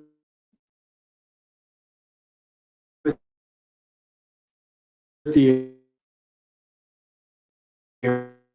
area and space and appropriate lighting. What was that? Appropriate amp to stop probably. Appropriate lighting, lit area, I'm guessing. Okay. Did you do that here? When the stop was first initiated, there was ample lighting. The subject decided to go ahead and turn off and go down. We have overhead spotlights. We have a spotlight plus your headlights, and it lights up everything. Therefore, if we would have stopped on the road that we stopped on, which there was no traffic on that road, and that road is not heavily occupied by vehicles, he could have stopped in the middle of that road like people do every day. That road is dark. I mean, Object to the form. What road are we talking about? Certainly. What road are we talking about? what is it, 441 that we began on? Right.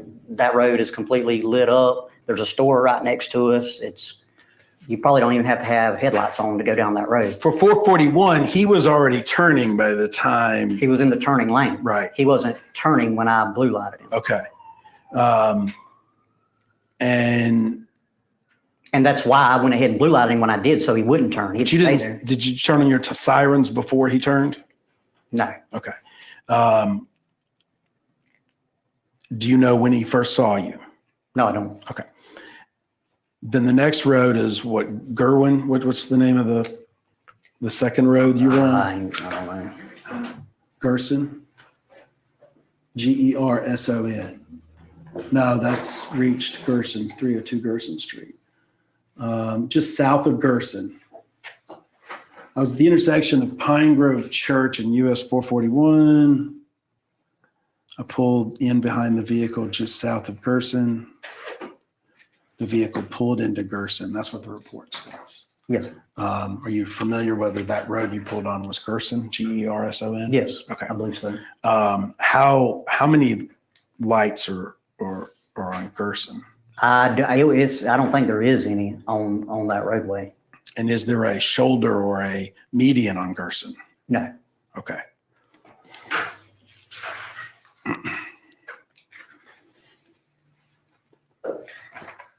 Are there private drives on Gerson's? I believe so, yes. Are there hills? No. Curves? At the end of Gerson, there is curves.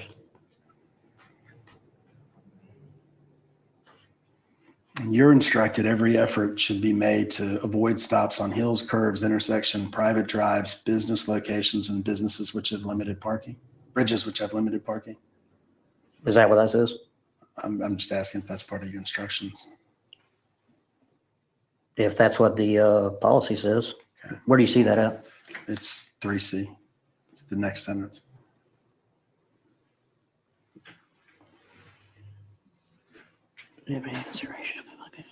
Yeah, that's what it says. Okay. But there was no curves there or intersections. There's several private drives. Several private drives. No businesses, bridges. Parking was limited. I think we could argue that there were about ample space and lighting, right? Ample space to stop? Yeah. We had ample space to stop. Would there be ample space without blocking the roadway? No, we would have blocked the roadway, but that's why we have the blue lights for if vehicles did come down there, which none did because it's not heavily traffic or heavily drove.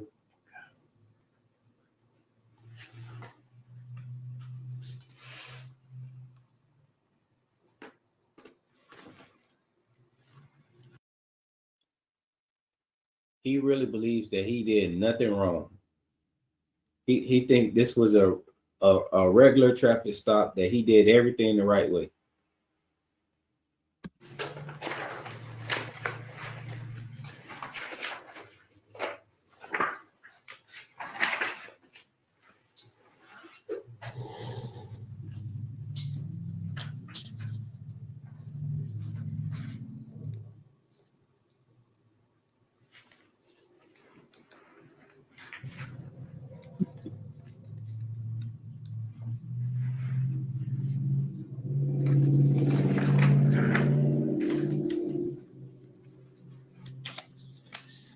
Going to the next page, page 4, letter J. It talks about using the public address system. Did your vehicle have a public address system? Well, I don't know. What is that? The intercom. Oh, a PA system? Yeah. Oh, yeah. Okay. Yeah. It does have one of those. So did you know that PA stood for public address? No, I didn't know it stood for public address. Okay. Did your vehicle have a PA system? Yes, it did. And did you attempt to use that at any point? No, Why not? I didn't even have time to. You didn't have time when you were driving down the road? Yes, but we were waiting on him to stop, but I didn't even think about grabbing a PA to holler on a PA.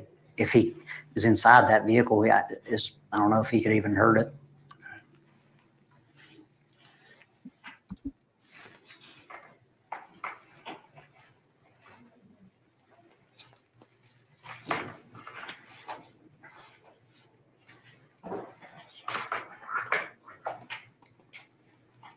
Going to K, the deputy in command, was that you Of of this incident?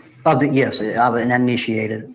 Shall direct each occupant utilizing the public address system to exit the vehicle individually according to specific directions and into the appropriate search positions after which the approach may be made.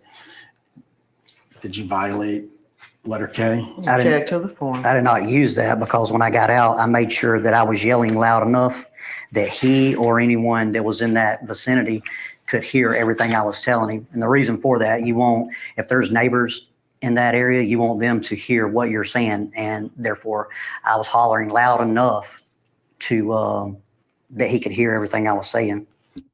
So he was screaming at the top of his lungs to de-escalate the situation and to gain control over the situation. And that's how they handle every situation. They want to be louder than you, overtalk you, get control over the situation, even if it's a situation that they don't need control over. That's just how they're trained. In their mind, everything needs to be controlled. That's how they de-escalate. So basically, they have zero de-escalation skills.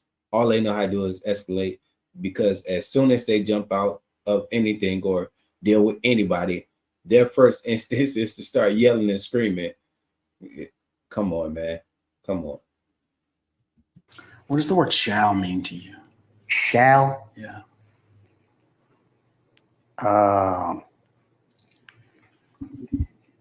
Shall. As It in means, huh? the duty in command shall. What does shall mean? Shall would mean to use, to do something.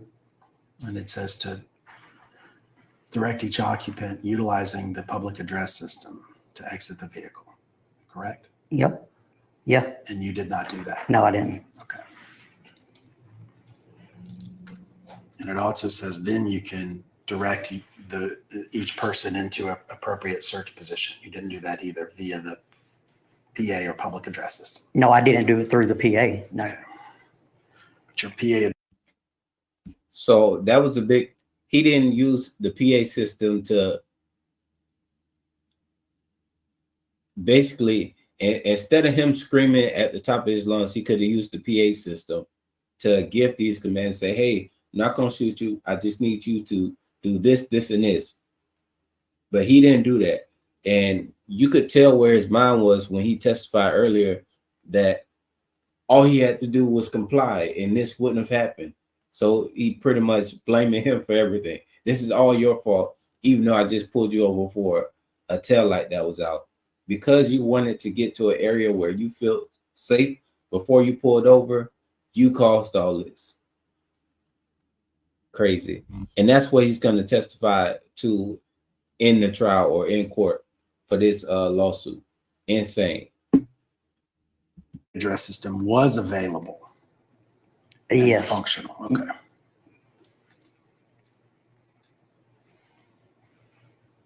Okay, let's go to K1.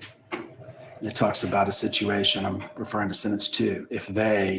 I'll read the first line. If a public address system is not available, which we agree wasn't the case here, it was available, right? Yes. Okay. The deputy in command shall give voice commands If they are not heard or are ignored by the suspect, the deputy shall wait for assistance prior to approaching the vehicle. Did you wait for assistance? I already had assistance. The deputy that was with me is the assistance I had. Who was on her very first stop? She's already a deputy. She'd already been through phase 1. She should already be probably done felony stops on phase 1.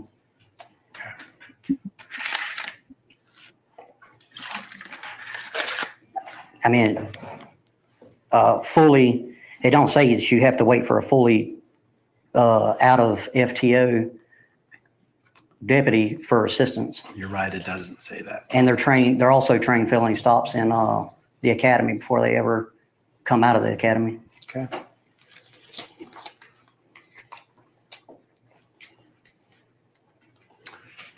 Going to L, the support deputy shall cover the arresting deputy until all occupants have exited and are in the search position. I think that's, in fact, she pointed her firearm at Bowman. Yes. Did you instruct her to do that? Cover me. That's what cover me means. Okay. Yes.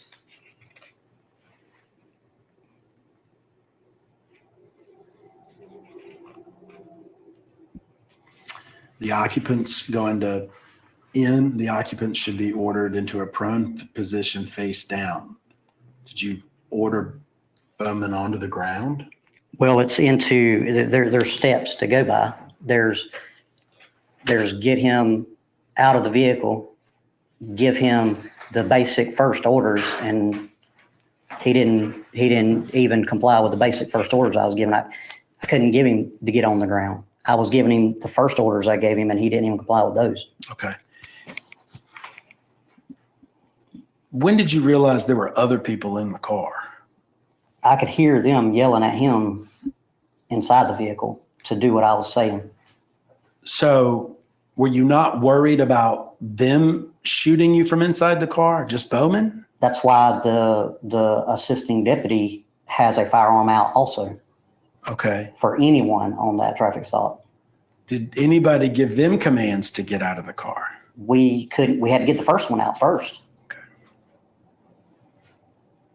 But going into this hypothetical situation where Bowman would have gone to his driver's seat to grab a gun, there were 2 other unknown occupants in the back seat of that car. Yes. Okay.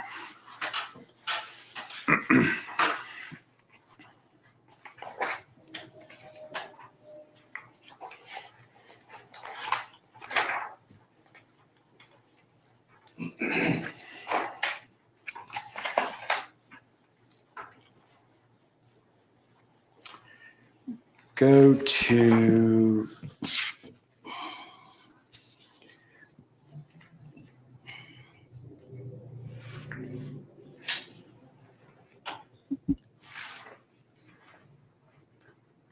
page 9.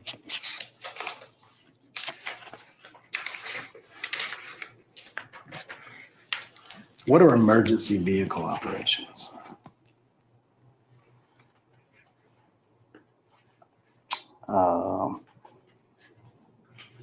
Just using when you go into emergency vehicle operation, it's turning on your lights, sirens.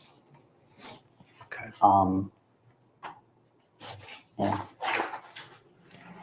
So at the time that you turned on your lights and sirens behind Mr. Bowman, you were in an emergency vehicle operation?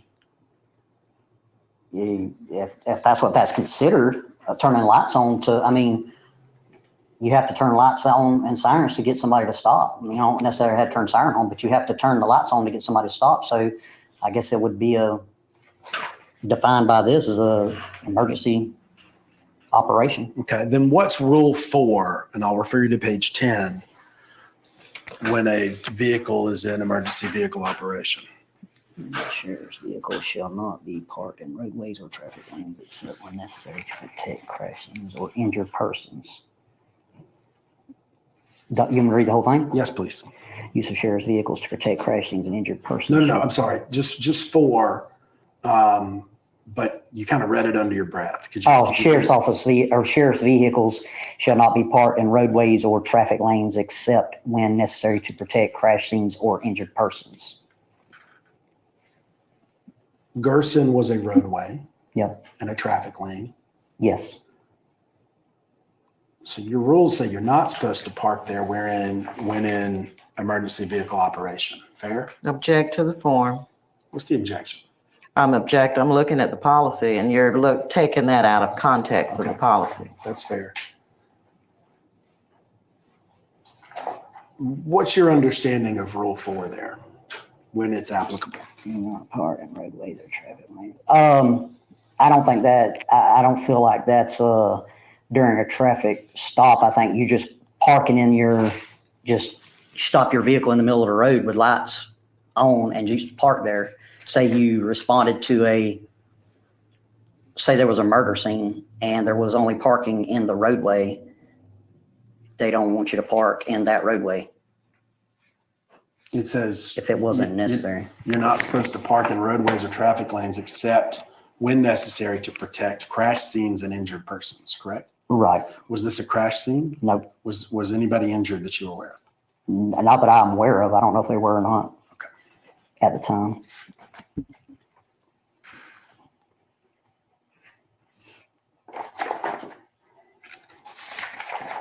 We'll attach that as plaintiff's exhibit 1.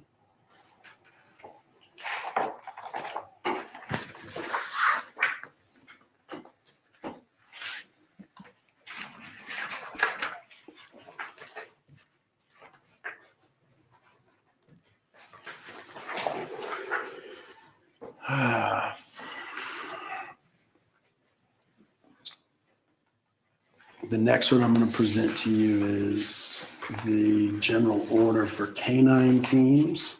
Oh, I've got it. You got it? Mm-hmm. 2 of these. Let's see.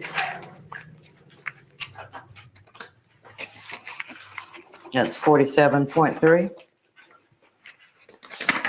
Up in the top right-hand corner. 47.3. That's All right, got it.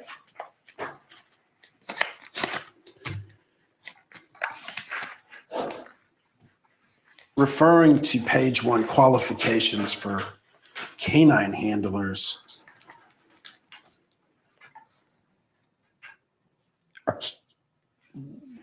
What's category F? What's in F? What page are you on? Page 1, E to F. Okay. Mr. Harvey. Just the F. Yes. Candidates must be known to have a mature, patient, decisive, self-controlled, good-natured, and disciplined personality. Now, is that for the dog or for the person? I believe this is this says qualification for selection of canine handlers. Okay. So that's the person. Yes. What's J? The deputy have the ability to physically and vocally control a canine's actions. What does that mean? Meaning when the canine is trained, you can control the canine and he listens to what you say. I think you said earlier you got to a point with this canine that he didn't even have to have a command. He knew what you wanted. Object to the form. He would do if I got him out in a scenario that he knew what was going on. All I had to do was let him go for him to make the apprehension. And did you trust Drago to make decisions based upon his training? Yes. Okay, even without commands. Object. It wasn't letting the dog in where I know that I have, or where it reaches the point where I have to allow the dog to make an apprehension and I release the dog for the apprehension. Yes, I trusted that he was going to make the apprehension. Okay. I guess what I'm saying is you had a relationship with Drago that you didn't always depend on vocal controls. Object to the form. Referring to J, it says the deputy must have the ability to physically and vocally control a canine's actions. Mm-hmm. I think you're talking about, I think you said earlier related to particularly apprehension that you didn't have to give the word, what's the German word? What's the word for apprehension? Pocken. You got to a point that you didn't feel like you needed to give the word pocken for Drago to go apprehend. Object to the form. At that time, I didn't have to because he went and apprehended like I wanted him to. Okay. So I didn't have to tell him pocking. The dog went in training. This is 4 years later. After training over a period of time, the dog you can, like I've said over and over again, the scenario was a scenario done before. When I let go of the dog, I didn't have to tell him pocking. He went and done what I wanted him to do. Okay.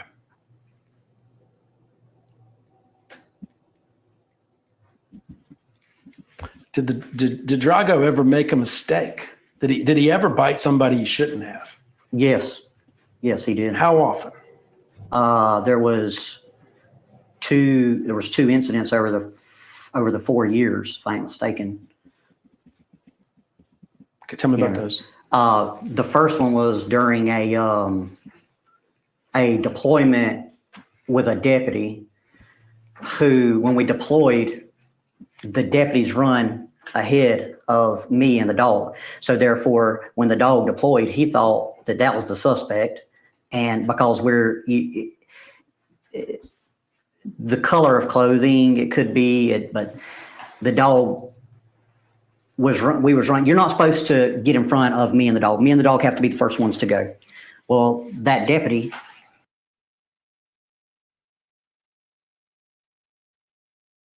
thinking that he was the one. So he's letting the dog go do whatever he wants. And the dog has a history of attacking the wrong person. Y'all, this is unbelievable. That's what he testified to. He testified to letting the dog go and do whatever because he feels the dog knows what he wants him to do without giving the commands, when the whole point of having commands for the dog is to use the commands. This is crazy. And he's telling you about when the dog attacked the wrong person.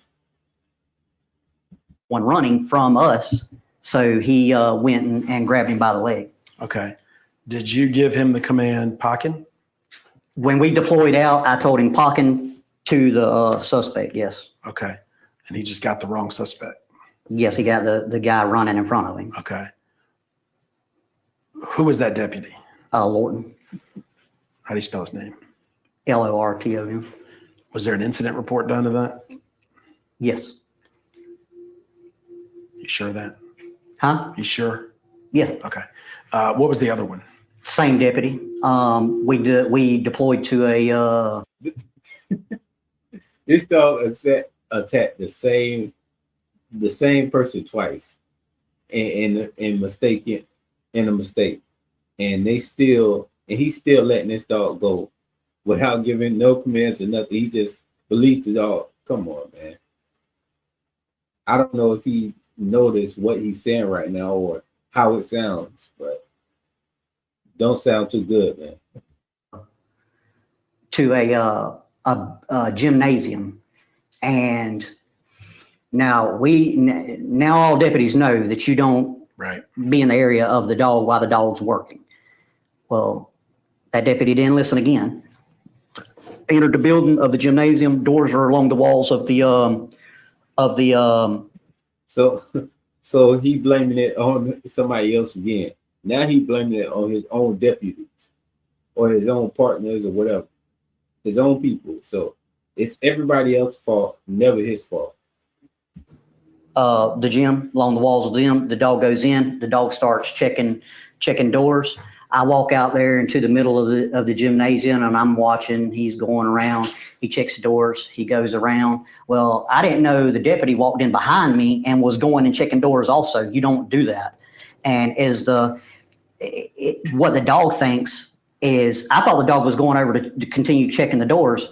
And that's when the dog got there and met, and there a deputy stands, and he sniffs him and then bites him on the leg because in those building clearing scenarios, the decoy will come out of the room, and then the dog will make a apprehension.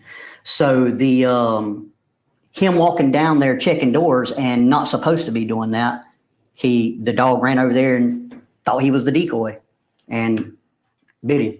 Was Drago under a POC-in command at that point? No. Okay. Was there an incident with a vet? A what? A veterinarian? Not that I know of. Okay. When did the two officer or Deputy Borton incidents happen? Do you recall what years? It was the first time was when we first got out of training. The second time was at close to the end of my career, my time at the sheriff's office. So 3 years later. Okay. 2.5, 3 years later. Do you recall whether the second Lorton happened before or after the Martinez Bowman? I think that was before. Okay.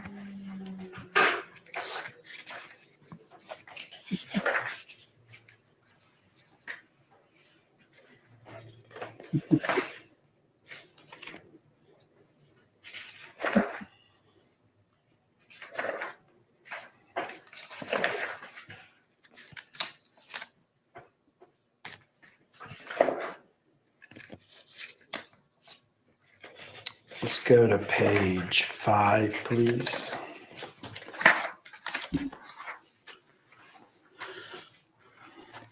Referring to number 7, calls for canine response. The following categories of calls should be considered as a response for canine teams. Where's that? Bottom of page 5, number 7. Calls for canine response. Okay. And then it goes into page 6.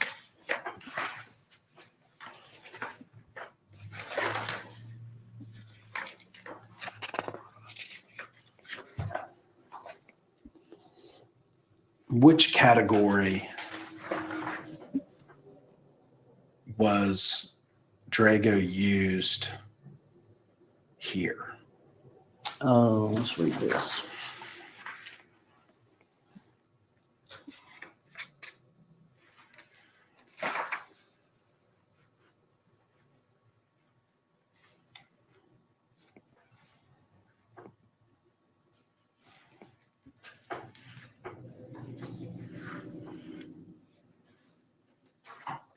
So what category was this situation used Yes.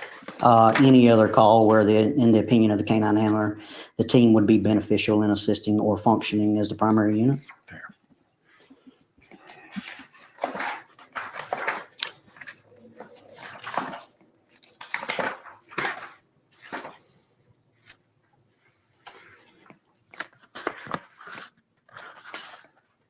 Going to page 10, number 13.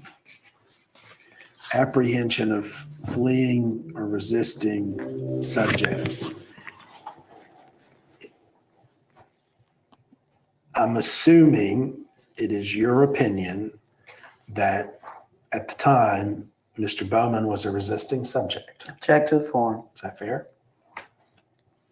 He was resisting. Okay. He was not fleeing.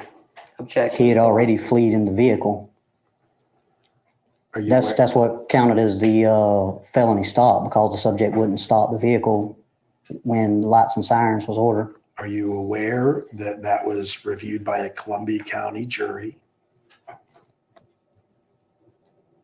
The fleeing, are you aware? Reviewed? Yes, that there was a jury trial on whether this was a fleeing. Okay. Do you know what that jury determined? They determined that this was not a fleeing, that he was not guilty. Oh yeah. Well, I mean, a jury, you can commit a crime and the jury finds you not guilty on it. The crime still could be committed. Look at Casey Anthony. Look at O.J. Simpson. A jury can find you not guilty on a crime, and you still committed the crime. Okay. That's your right to have a trial by jury. So you do not defer to a jury as an officer of the law? Do you not defer An officer to of the law? a jury's verdict as an officer of the law? Object to the form. They're not sworn officers. No, not that. You, as a former officer of the law, I'm referring to you, not them. Are you not taught to defer to the criminal justice system? Strike that.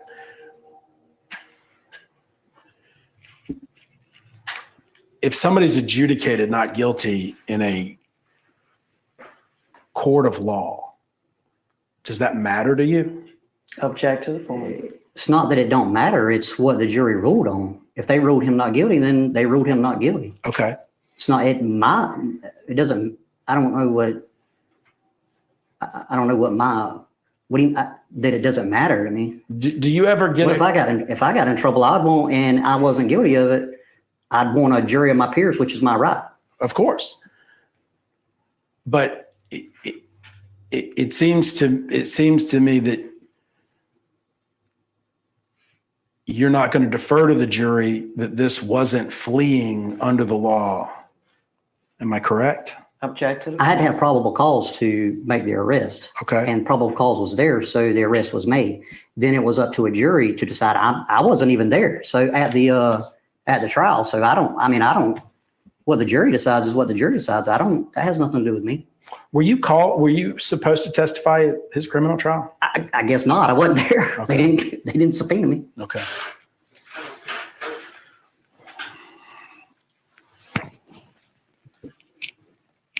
I mean, it was my case. I don't know why I wasn't. Did anybody have any conversations with you about why you weren't called to testify? No. Okay. 13B, sentence 2. The handler shall always consider the age, size, threat posed by a subject. Wait. Sorry, page 10. Number 13. B, sentence 2. The handler shall always consider the age, size, threat posed by a subject to a deputy or citizen and the safety of any civilians in the area. Why is that important? What part of that is important? The size of the individual? Yeah, I mean, that sentence, is that The age of the vehicle, the individual? I mean, I would use some common sense. I wouldn't put I wouldn't have my dog apprehend 8-year-old that stole a piece of candy out of the Jiffy store if he ran from us. I mean, I don't feel like that would be the right thing to do. 8-year-old being this, a small juvenile or something. how tall was Mr. Bowman? I have no idea. He was a pretty tall guy. I mean, he's taller than me. I'm only 5'5", and he was taller than me. Okay. Do you know how old he was at the time? No, I mean, he appeared to be an adult. Okay.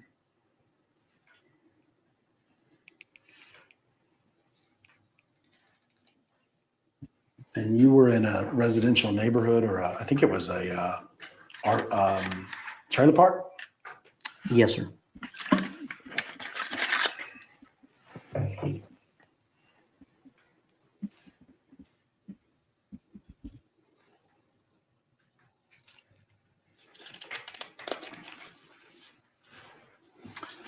The last sentence, if the subject refuses to come out of concealment or hiding, and again, Mr. Bowman wasn't in concealment or hiding, correct? Where's your last sentence at? Just that last sentence of 13B. If the subject refuses to come out of concealment or hiding, I just want to see if we agree that that's not applicable because he wasn't in concealment or hiding. No, he wasn't in concealment or hiding. Okay.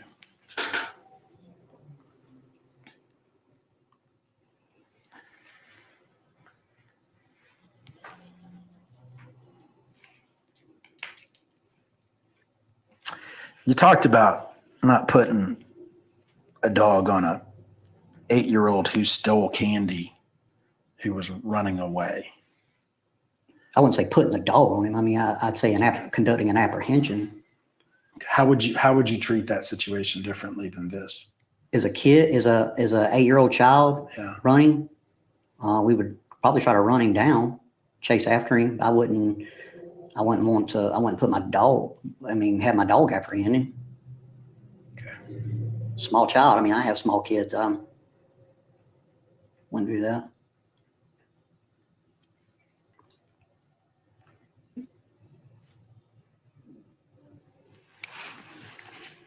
What does fleeing mean to you?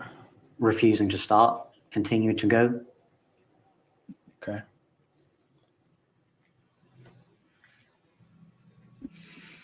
Can fleeing be on foot as well as in car? Yes. Okay.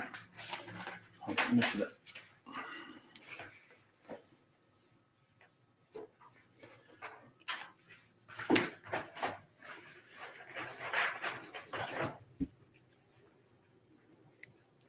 And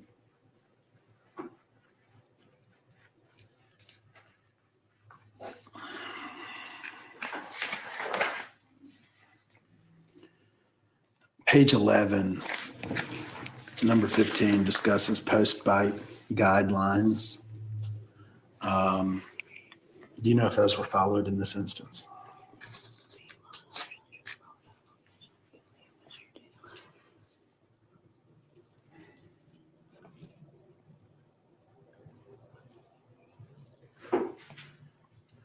From my part, starting whenever the canine bites any person, the following procedure shall be followed. The handler shall ensure that proper medical attention is immediately administered to anyone bitten, injured, their canine, and shall notify the canine supervisor and the on-duty patrol supervisor.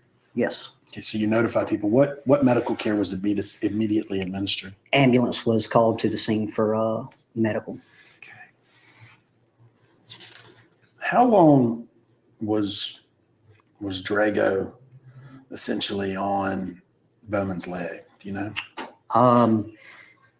It was, the dog's not removed until the subject has handcuffs behind his back. After the subject was apprehended, I run straight to him, tried to get his hands behind his back. He wouldn't put the hands behind his back. I finally got his hands forced behind his back and handcuffed him. When he was handcuffed, the dog was removed. So whatever, I don't know the time, but whatever, I mean, it's on video. You can hear the verbal stuff on video. So, I mean, we could look at the video and count how many seconds till he was released. Did you put a tourniquet or any bandage on Mr. Bowman's leg? No. Why not? He didn't have, it didn't appear to be an injury that was profusely spewing blood, like a artery was torn or anything like that. Could you see the bone? I don't know about that. So he's lying about this. The injury was so bad that they won't even show it on the news. They won't, not on the news, I haven't seen a picture of the injury on the internet, period. They won't even show the injury. The only time they show it is after it's healed up and you see the scar. But this wound was so deep that it went down to the bone, and he is permanently disfigured because of this dog attack. Like, you know, for him to make it seem like, oh, it wasn't that bad, it was that bad plus more.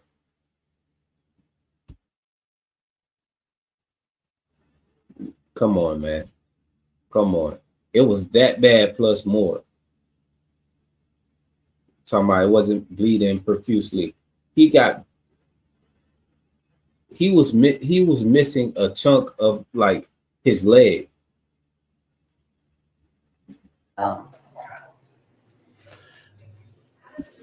Who was the watch commander on scene? Sergeant Randy Harrison. Did he examine Mr. Bowman's injuries? I think so. I'm sure he did. I don't know what he did exactly. Did he take color photographs of the injury? I believe so.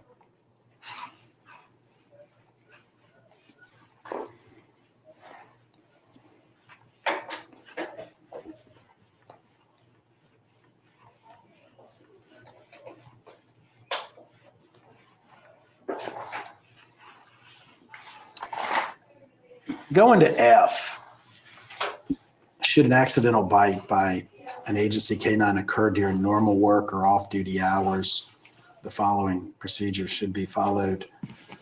The handler shall make no statement as to liability or fault to involved subjects. You know why that's important? Wait, well, no. I'm referring to page 11. Yeah, F2. Should an accidental bite by an agency canine occur during normal work or off-duty hours, the following procedures should be followed. The handler shall immediately ensure that first aid is rendered. The subject will be transferred to the hospital. The handler shall make no statement as to liability or fault to involve subjects. I don't know. Well, I guess that's what the sheriff's office wants you to do. Okay. Did the incidents with the other officer become a running joke around the department? A running joke? Yeah. There's nothing jokingly about that. About him getting bitten? No, that's not a joke. So you didn't post to Facebook about it being a joke? No, I didn't. Okay.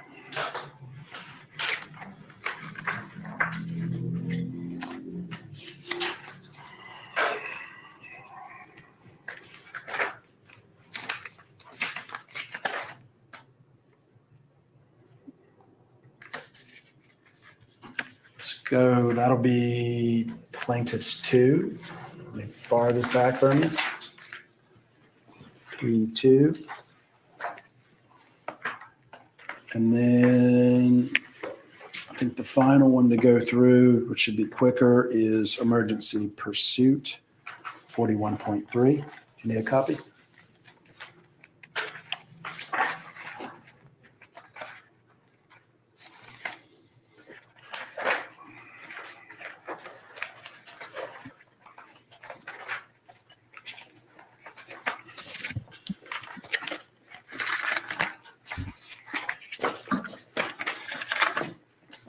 You got it? I do. Okay.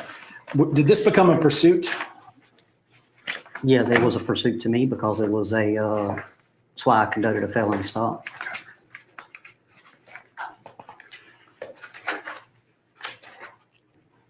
Page 4 of the pursuit general order discusses the precision immobilization technique, also known as a pit maneuver. There's a black mark. Do you know what that signifies, or what was there? Is that a high liability mark? Yeah. What is that? I mean, that's a very important Oh, okay. subject. So this isn't blocking somebody out. This means that this is important. There ain't nobody there to block Object to the out. form. What do you mean? Fair enough. I wasn't sure if this was redacting something, like blacking it out, but this means that this is something that's important. Yeah, I'm assuming. Yes. Okay. Let me just ask you the question. Do you know what the significance is of the black mark? Referring to page 4? What you just said is important. Okay.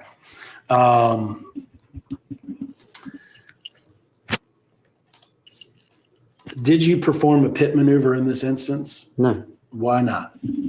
We'll strike that. Were you planning to perform a pit maneuver? It was thought about, yes. Okay.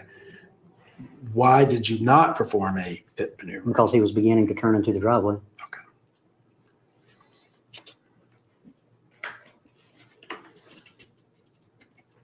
And what was your justification for performing a pit maneuver? Stopped the vehicle for he went out to a major into a major area where they could have been people or other traffic to end the end of the pursuit that had been started.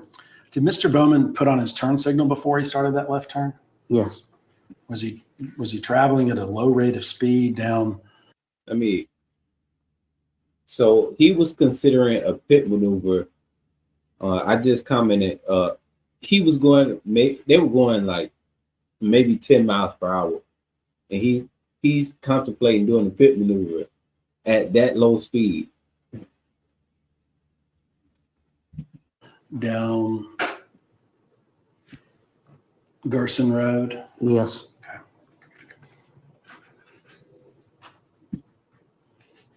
Exactly. Whose life and so referring to page 3, if in the judgment of the deputy or deputies in pursuit, the fleeing vehicle must be stopped immediately to safeguard life and preserve the public safety. Where are you reading that, sir? Paragraph 3 under on What page 4. page? Page 4. Page 4. 41.3. Okay. Paragraph 3. what? Under what section? There are 3, paragraph 3. There's only the There first are paragraph 2. 3. Yes. The first Under one, okay. precision and I'm with you. metallization technique. If in the judgment of the deputy or deputies in pursuit, the fleeing vehicle must be stopped immediately to safeguard life or preserve the public safety, the precision and mobilization technique, PIT, may be used. What was the justification related to the need to safeguard life and preserve public safety that you felt a PIT maneuver was warranted for Mr. Bowman? Object to the form. You remember at the first, you said that I don't know what Mr. Bowman was thinking. I didn't know where Mr. Bowman was thinking. I didn't know where he was going. Okay. So he could have continued to flee out into a busy area. He could have done anything from the time that he wouldn't stop. So therefore, to prevent that from occurring, the PIT maneuver could have been used to immediately stop the vehicle. Okay. It wasn't used. So. And are you instructed to take into account whether there might be passengers in a vehicle as to whether you use a PIT maneuver? You can take into account of that. Okay. It's your decision to make that by the policy.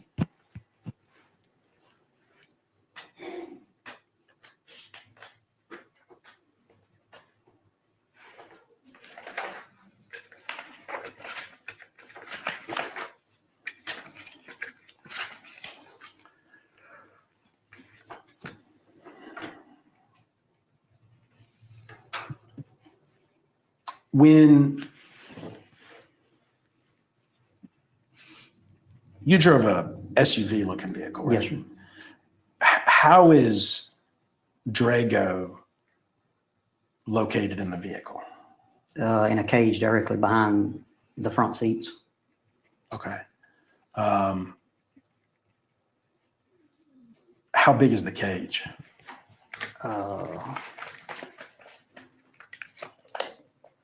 Maybe it's as say if it's a Explorer SUV, so is from where that seat without a cage in it, where that seat, the back of it to the front of it, where a suspect would be at, that seat's taken out, and that cage fills that void up from one door to from the passenger door to the driver door. And it closes from the back of the trunk of the vehicle. Is the dog restrained within that?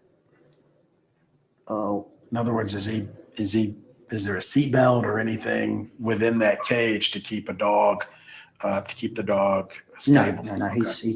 He's free to roam in that small area. Okay. When you open, so take me through what it requires to remove Drago from your vehicle.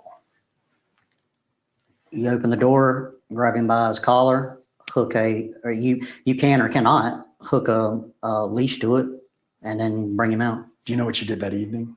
I think I got a traffic stop lead that I think I might have hooked to him. If I didn't, I had him by the collar. Okay. You don't recall either way? No. Is there any way to determine which was the situation back then? If I had him by that short lead? Yeah. Or I had, no. Okay. Let's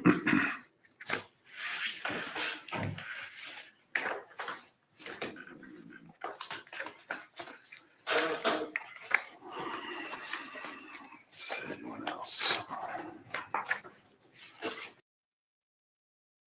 All right, y'all. So we are about 2 hours into this. I gotta go ahead and take a break, and we're gonna do a part 2 and finish this off. It's about another hour and maybe 10 minutes left. So we're gonna end it here and like do a part 2 to finish off this deposition. I knew that this was gonna be what it is right now.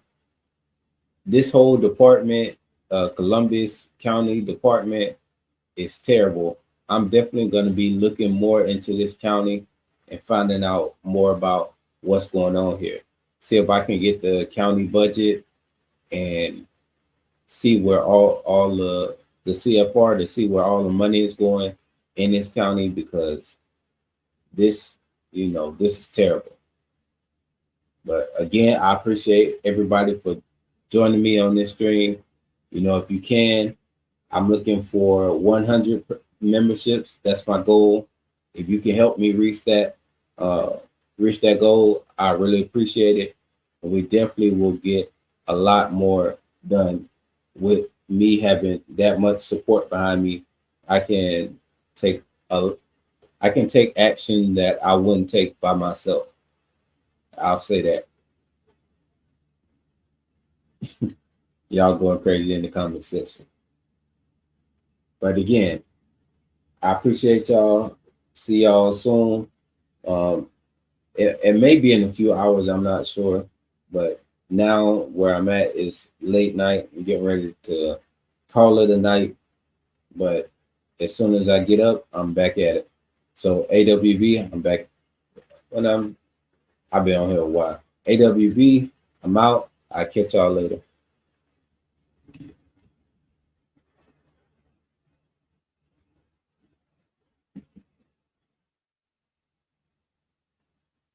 I know it was just getting good. Y'all want to keep going, but yeah, we'll check it out later. We're 2 hours in. It's another hour out, and it's too much for me right now. My brain, I've been out all day. My brain is done.